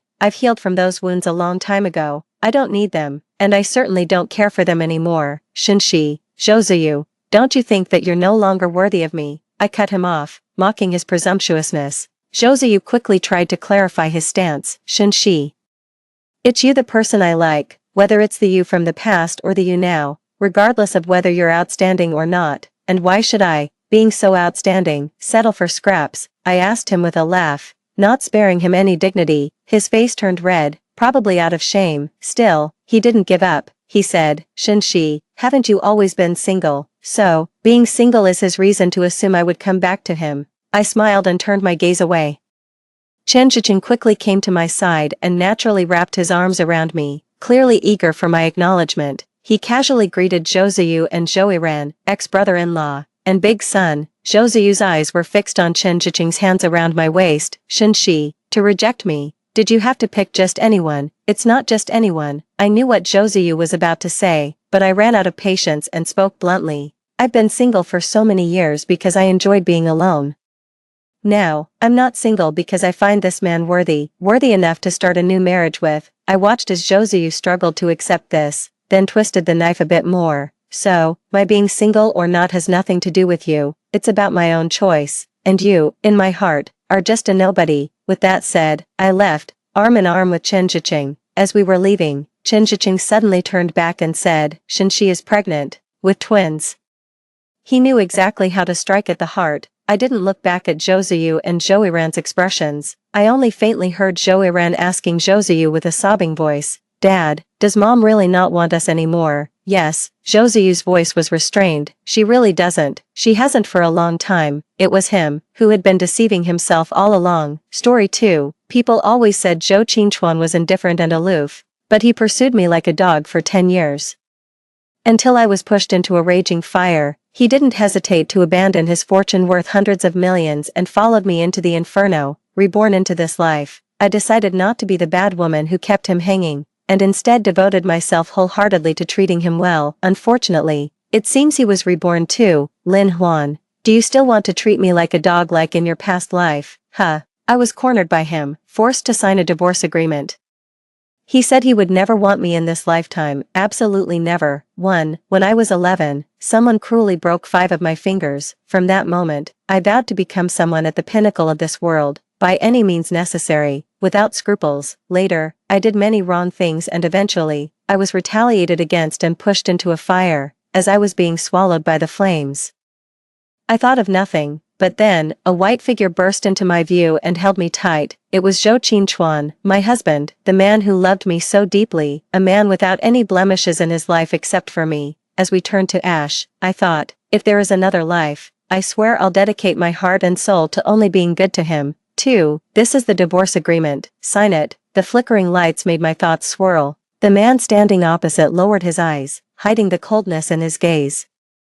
Zhou Qingchuan, don't be like this. I tried to grab his hand, his veins throbbed, and he quickly withdrew his hand. This was the first hour and 41 minutes of my rebirth. Suddenly, I felt an inexplicable sense of relief. Zhou Qingchuan finally realized I was a bad woman who deceived him out of his money and emotions. He didn't want me anymore. 3. I sat in a cake shop, looking through the thin glass, watching 2 figures swaying in the opposite school building. Zhou Qingchuan surely didn't know I was secretly watching him explain a problem to that girl, who was nearly clinging to his sleeve. Yes, in this life, Zhou Qingchuan should know who is kind and who is innocent, but still, I propped up my chin and sent a message to that girl. Xiaomiao, how are you seducing your brother-in-law? 4. Lin Xiaomiao is my younger sister. To be precise, she is the real daughter, and I am the fake one. I was picked up by Lin's mother on a stormy day when I was 12. Everyone thought it was a coincidence, but it wasn't. To make Lin's mother find me pitiful on that rainy day, I deliberately broke my own leg. I wanted glory and wealth, to be above everyone else, to never taste that bone-deep humiliation again. When Lin Xiaomiao was 16, she was found and brought back to the Lin family. She was always kind, innocent, and pure, the things I had to break my bones to achieve. She obtained without doing anything. I hated her. I wondered why she didn't have to fall into the mire and taste the pain. 5. I am such a wicked and bad woman. So, in my past life, I suffered a lot. Perhaps, Lin Xiaomiao was really like what those people described. She was like a goddess, so I must have angered the gods. In this life, the only person who loved me also abandoned me. I curled up on the sofa, staring at the divorce agreement on the coffee table. Zhou Qingchuan, are you coming home tonight? This message lying in my phone had gone unanswered for 4 whole hours. Zhou Qingchuan's disposition was always indifferent. His friends always complained that he is as cold as ice. But in my past life, I never felt that way. To me, he was like my dog. He would come whenever he smelled me, always rubbing against me, ready to hold my hand the moment it was free. Forget not replying to messages. If I said one thing, he would respond eagerly with 10. But now, a message popped up, and I thought it was from him. I hurried to check, but it wasn't. It was from Lin Xiaomiao, a message accompanied by a picture. Sister, I didn't mean to seduce your husband. I just want to help manage our father's company. So your husband was just introducing me to some people. In the photo, the girl stood next to him with a charming smile. They looked like a perfect match. I must have called Zhou Qingchuan a dozen times. He didn't pick up, and eventually, he just blocked me. Actually, Zhou Qingchuan was never good with social niceties. He was all about academia. In my past life, to take some shares of my father's company from Lin Xiaomiao, I asked him to help me win over those in the pharmaceutical industry. He did it without a word of complaint. I never considered that he was a professor from a prestigious university, too dignified to bow down and beg favors from those people. I only remember one incident from my past life. I was discussing a partnership and got drunk. So I called him to pick me up. The private room was filled with influential figures, and as I leaned against the sofa, I watched his pale figure approach step by step. Come here, calling him over as if teasing a dog, a highly respected medical professor, a man who never lowered his chin in his daily life. Being joked about by me in public like that must have felt exhilarating at the time. Everyone thought he would storm out, but what did Zhou Qingchuan do then?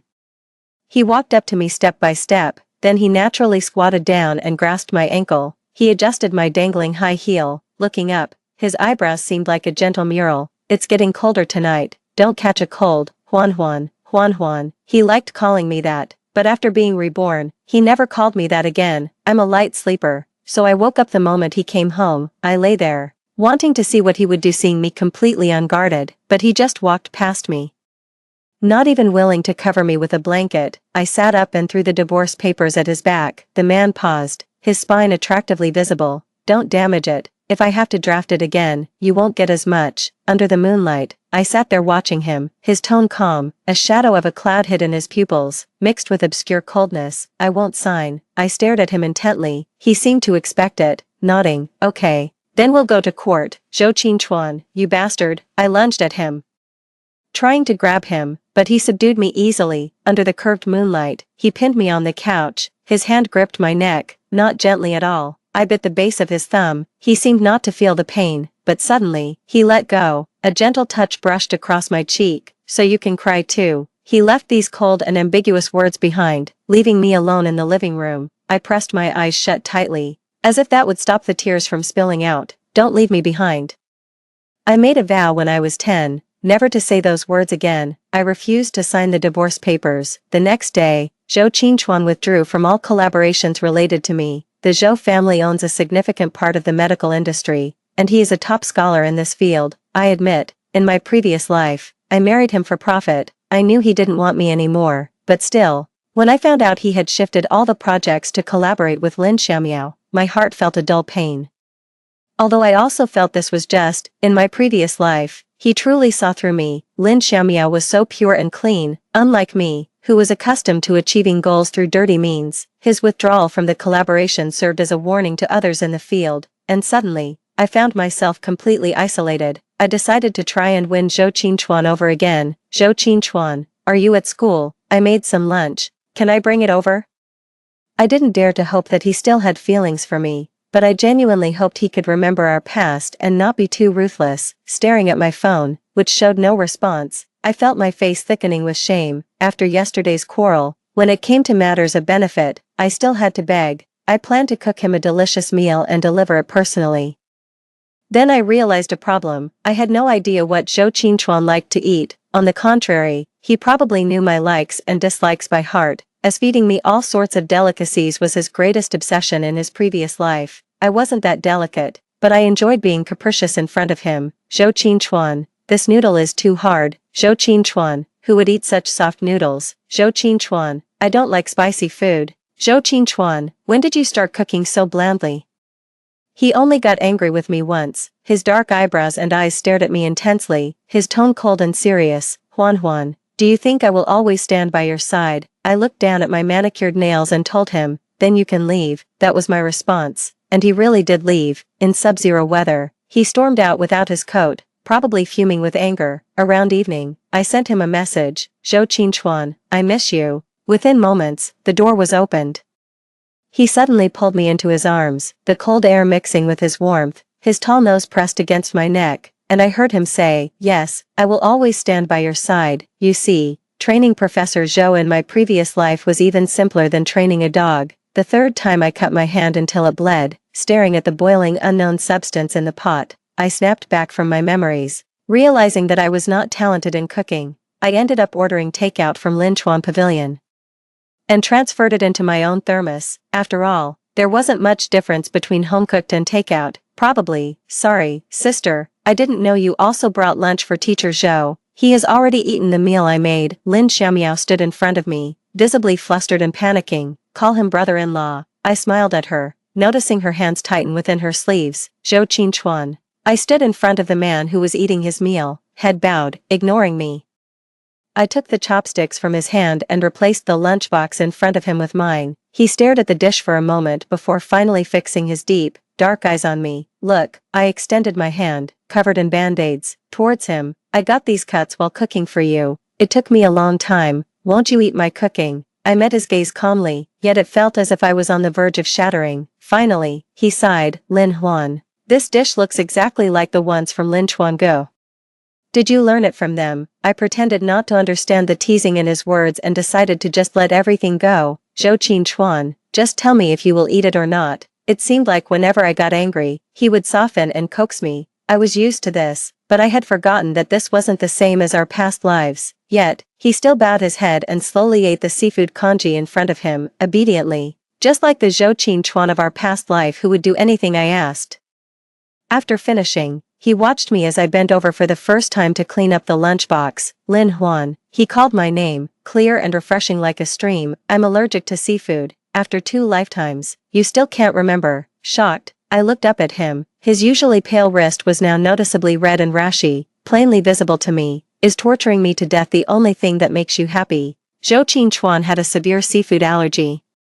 From the redness starting at his wrist to his incessant coughing and eventually difficulty in breathing, it only took a few minutes. How could you let him touch seafood at all? The doctor said if we had brought Mr. Zhou in any later, he might have died. Sister, how could you not know about this? Why didn't you know? At the hospital door, Lin Xiaomiao looked at me with teary eyes, her voice tinged with a cry. She liked Zhou Qingchuan. I knew that, otherwise I wouldn't have given him a second glance in our past lives. Well, he drank it himself, didn't he? I weakly defended myself when the door to the hospital room opened. The nurse nodded, indicating the patient was awake. Through the slightly open door, I saw Zhou Qingchuan sitting on the bed, looking at me. It seemed he had heard every word of my feeble defense. His gaze was empty, void of anything, even disappointment. Lin Xiaomiao rushed to his bedside. Mr. Zhou, how are you? I followed. But the man, silent for a long time, suddenly coughed. Lin Huan. His voice was low, his dark eyes staring straight at me. My heart skipped a beat, and I instinctively walked towards him. Can you never appear in front of me again? This was Zhou Qingchuan's request. I don't know why my reaction was even more intense than his. I stormed out of the hospital room, slamming the door behind me. Yes, I manipulated situations. I was heartless, I was utterly wicked, but why?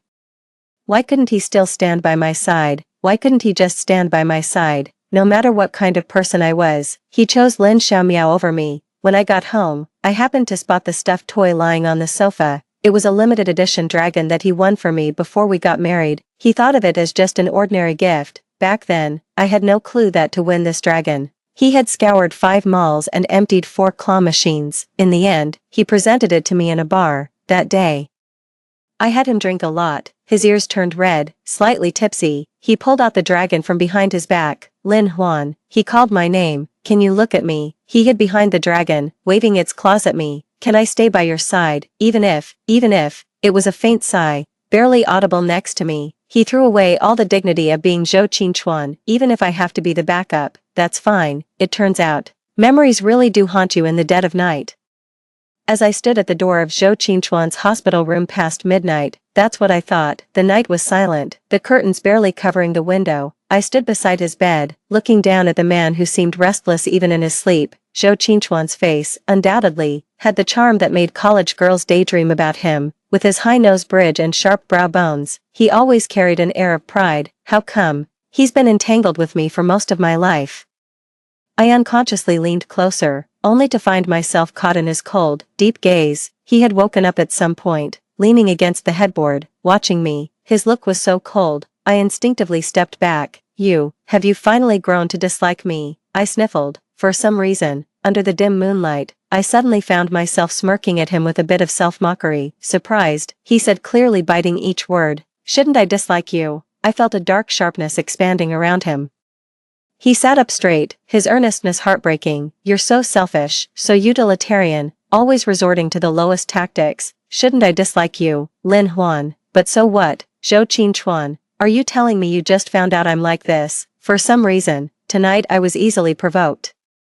The night was uneasy, and for the first time, I wasn't so effortlessly poised in front of him. I grabbed his collar, feeling his anger too, as the blue veins on his neck stood out prominently. What's wrong? You don't want me anymore. Or do you think Lin Xiaomiao is better? That's why you're so affectionate with her. Let me tell you, even if we divorce, I won't let you have a happy future. If I can't have it, I'll destroy it. For someone like me, who lives in the mire and can't stand the sight of any bright light, it's impossible for them to reach a so-called happy ending. I bared my teeth at him, but was met with his clear, calm eyes. He leaned back on the bed, a faint smile on his lips as he looked at me. Ah Juan, when did you become so irritable, so easily stirred up? You've lost. I suddenly let go of his collar. Yes, what am I doing? Not only exposing my weaknesses. At this moment, if I wanted to find a way to get through the current difficulties, the best solution would be to appease the man in front of me. In my past life, I was adept at this, but looking at the man who now sat composedly before me, my throat felt clogged, and I couldn't speak. After a while, I swallowed the words, please, I beg you. Instead, I said, fine, just you wait, Zhou Qingchuan, I can do just fine without you. Also, I will not lose. Refuse to lose, and absolutely cannot lose. I walked out of the hospital room in high heels. Falling out with Zhou Qingchuan meant giving up on him completely. No matter how you look at it, it was an impractical plan. But I no longer wanted to bow down to him. It was you who gave up everything to join me in hell in our past lives. You who always clung to me. You endured my deceit for so long. And I had already decided to treat you well. I had already started to see you as family. Why then? I stared at my reflection in the elevator mirror. Luckily, I walked away so quickly, he couldn't see my eyes, red and swollen with tears. Why tell me now? You've come to your senses. It felt like being thrown back into the mire. Zhou Qingchuan's departure triggered a series of chain reactions. Everything unfolded just like in our past lives. Lin Xiaomiao gradually won everyone's favor, while I became the universally despised villain. The only difference was that Zhou Qingchuan, who had always been by my side in the past life, was no longer here. Miss Lin really knows how to hold her liquor. The middle-aged, slightly corpulent man approached me, reeking of alcohol. I struggled greatly to suppress the urge to pour my drink over his balding head. This collaboration was crucial. My father had already begun to lose hope in me, showing a clear preference for nurturing Lin Xiaomiao. Over the years, my ambition to climb the ranks had made me too many enemies. And what would become of me, an orphan with no support? I might just be kicked back into the mire I came from. Mr. Wang is joking. I brushed my hair from my forehead, and the man stared at me, almost drooling. But whenever the topic of collaboration came up, he would skillfully change the subject, taking the opportunity to ply me with more alcohol. He was indeed a sly old fox. The discomfort from the alcohol continually assaulted my brain, and I squinted my eyes, drinking another glass amid the cheering crowd. But in a daze, a sharp figure suddenly entered my view. The door of the private room opened. Ah, Professor Zhou, you finally arrived. The disdainful and lecherous old man who had just been ogling me immediately switched to a flattering demeanor, and this was the first time I saw Zhou Qingchuan in 3 months. He still seemed like a pristine white lotus, untouched by the dirt of the world. Mr. Wang, the man casually nodded at the others. I'm here to introduce one of my students to you. With that, I saw Lin Xiaomiao timidly peeking from behind Zhou Qingchuan. Now I understood why Mr. Wang had been so evasive earlier. His pharmaceutical company could double its market value if it could connect with Zhou Qingchuan, and with Lin Xiaomiao here, Zhou Qingchuan paving the way meant I had to hand over my deal to her. Strangely, Lin Xiaomiao seemed uninterested, yet she always managed to precisely snatch away everything related to me. The deal fell through. I feared that if I stayed a few seconds longer, I wouldn't be able to stop myself from throwing my drink, half on Mr. Wang's head, half on Zhou Qingchuan's head, so I pretended to greet them and walked out of the private room. But as I supported myself along the hallway, something felt terribly wrong. My body felt strange, as if something was burning up. My head was heavy, my feet light, my body weak. What had that old man, Pai Yongda, put in my drink? The next second, I was abruptly pulled into a corner nearby. I struggled violently, but my body was too weak to fight back. Hee hee, Miss Zhou, Can you just stay still? Everyone knows you're just a cast-off. You were adopted, there was Zhou Qingchuan, and you squandered that. However, if you're willing to spend the night with me, I might just consider giving you this deal." His greasy voice exploded next to my ear. The drug was extremely potent. My limbs were weak. I desperately tried to make some noise. But the club was high-end with good sound insulation. And there was no one around. I could only watch helplessly as that man lecherously reached under my skirt, but suddenly, footsteps echoed in the hallway. I had never been so certain that they were Zhou Qingchuan's footsteps. It was only at that moment that I realized how familiar I was with him. I desperately tried to make a noise, but the man was pressing down on me, choking me, making it hard to breathe. For the first time, tears fell heavily due to physical discomfort. "You motherfucker."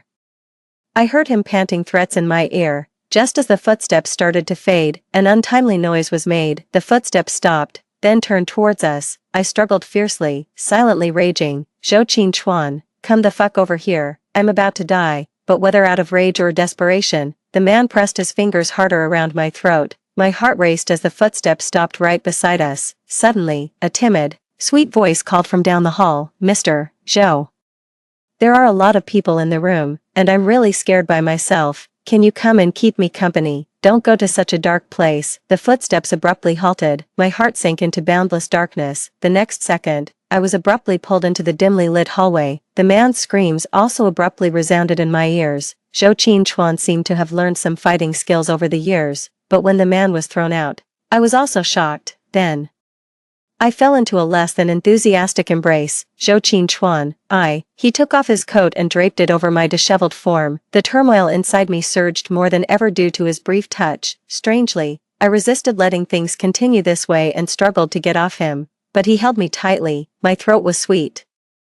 Unable to make a sound, slowly, more and more people came out of the private room, and I saw Lin Xiaomiao's red, aggrieved eyes. My consciousness then sank into a deep, dark stupor. I was awakened by the cold. The shower continuously sprayed liquid much colder than my body temperature. The man stood by, watching me, his thoughts inscrutable. "Give me my clothes." I tried to get up, finding my limbs powerless. His touch sparked a shiver. I abruptly shook off his hand. In fact, in my past life, I always treated Zhou Qingchuan this way. Temper is nurtured, and in my past life, his indulgence almost let me do whatever I wanted. "Mr. Wang gave you a very new drug. Are you sure you can walk out?" He looked down at me, his expression ambiguous. I worked in drug research and understood the lingering effects and antidotes for such drugs, and now, the perfect antidote was right in front of me. If it were the me from my past life, I would have clung to him by now, but now, I hesitated. Suddenly, the sound of a belt unbuckling lightly echoed. I shivered, then the clear water splashed lightly. He grasped the back of my neck. The kiss came suddenly. "Here, I'll skip the part about the antidote's effects wearing off, which nobody likes to read about." It felt like I was being rescued from a torrential sea. My mind started to regain a slight semblance of clarity, and then, with all the reality of the moment, I slapped him hard across the face. His head turned sharply to one side.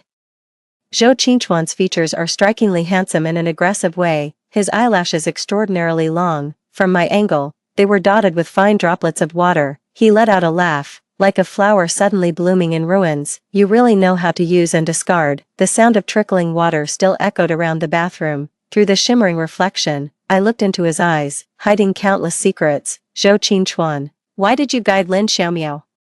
Whether it's because you pity her past self, or you genuinely fell for her, Zhou Qingchuan, if you have her in your heart, when it comes time to choose between us, don't choose me. I'm not someone who is very emotional. Even after pondering most of my life, I still don't understand what liking someone truly means, but I view everything the same way. I want it all, the very best. If he is distracted, then he is worthless to me. And I am not lacking in worthless things." Lin Huan.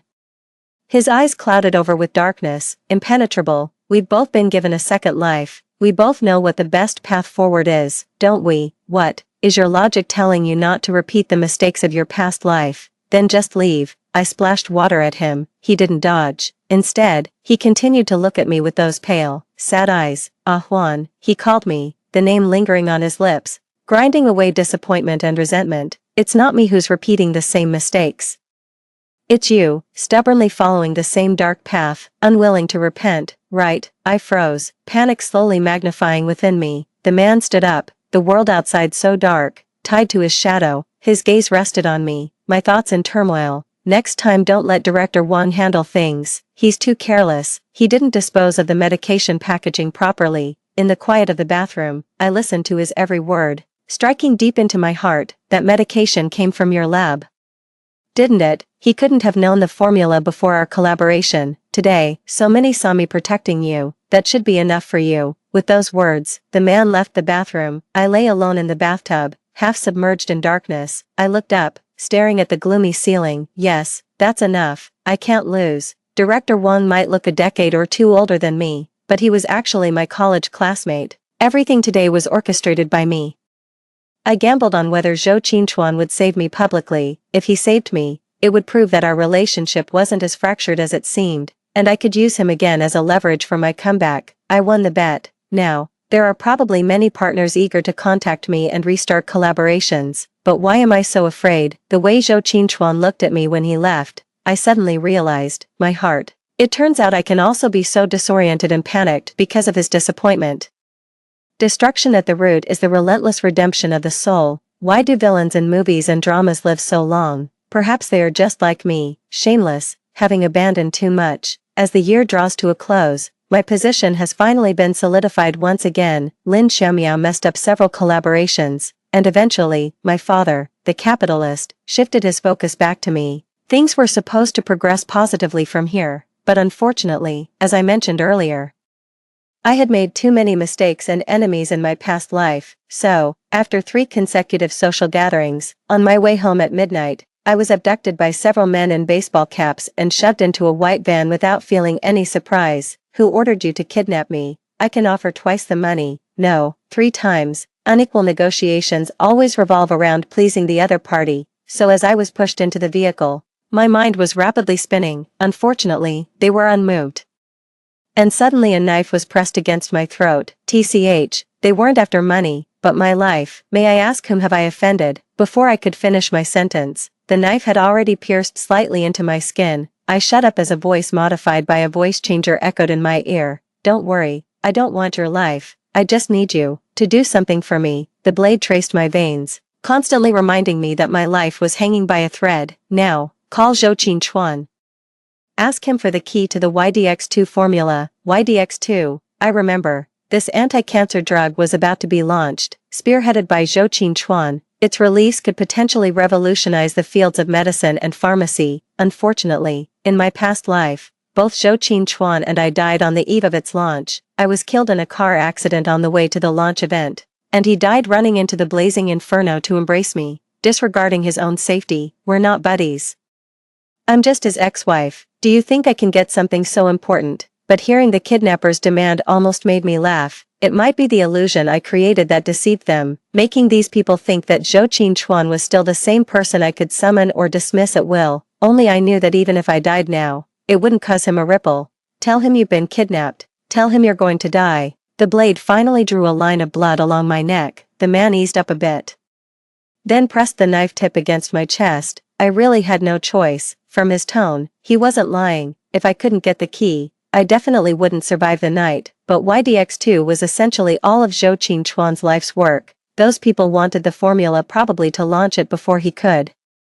If I actually managed to get it, it would ruin Zhou Qinchuan's life, the brilliant and great future of Professor Zhou. Compared to the life of a villain like me, it was clear I should sacrifice myself. But unfortunately, as I said, I'm a selfish person. Give me the phone. I can only say I'll try my best. The man seemed pleased with my compliance. Before the call connected, I prepared myself. First, I needed to use a perfectly pitched crying tone, then add a tremble to my voice. Say to him, Zhou Qinchuan, I'm about to die. Please save me. Because he always fell for my act of submission. This way, the chances of success might not be 70 or 60%, but definitely 30 or 40. But the moment the call connected, my mind went blank. Hello. Hearing his softly responding voice reminded me that it had been 4 months since we last spoke. I thought for a long time. Lin Huan. Shouldn't you be the most selfish person? Lin Huan. Don't you care about your own life? Lin Huan.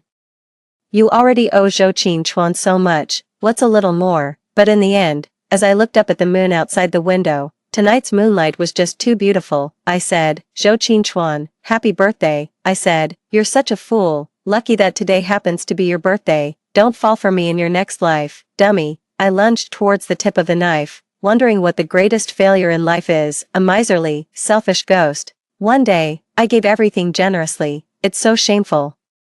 I've thought about being a good person, if I were born into an ordinary family, with a father and a mother, if I hadn't been kicked and pushed around by everyone from childhood. It's not that I don't want to be a good person, it's just that if I've lived until now, I couldn't possibly be a good person. But the definition of a good person varies from person to person. I bankrupted a company, sparing its owner the pain of experiencing its future failure. Am I not a good person? I'm too good, actually.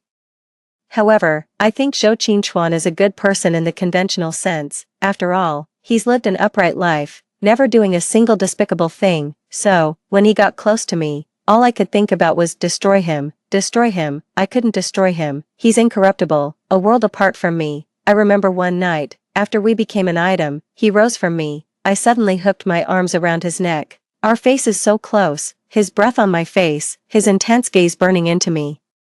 Would you love me, even if I were a bad woman? I asked him, almost playfully. His Adam's apple bobbed gently, then he stared at me, his sincere black eyes fixed on me. He said, I would. His fingertips touched the most sensitive part of my spine, biting my shoulder, softly enduring. When have you ever not been a bad woman? So I had already ruined him. There was no denying it. The world changes. I don't believe in 100% true feelings in this world. The only thing I'm sure of is his love for me.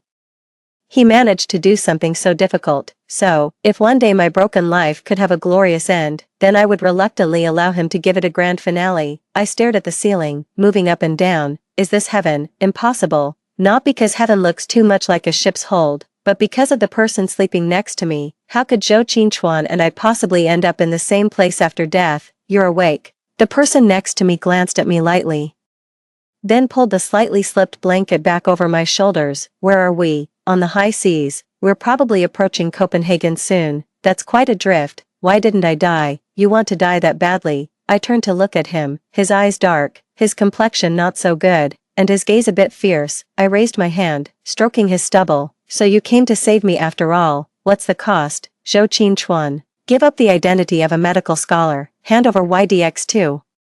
Never to involve in this field again, nor step half into the country's territory. Right. I turned my head, the ship's rail framing the surging waves. The ones who orchestrated my kidnapping were led by my father. I should have known. My rights are too heavy. He needed to pave the way for his own daughter. In the end, I'm still just a stray dog that anyone can kick around. The sea breeze carried a faint, moist scent. I leaned next to him, tightening the blanket around me. Zhou Qinchuan.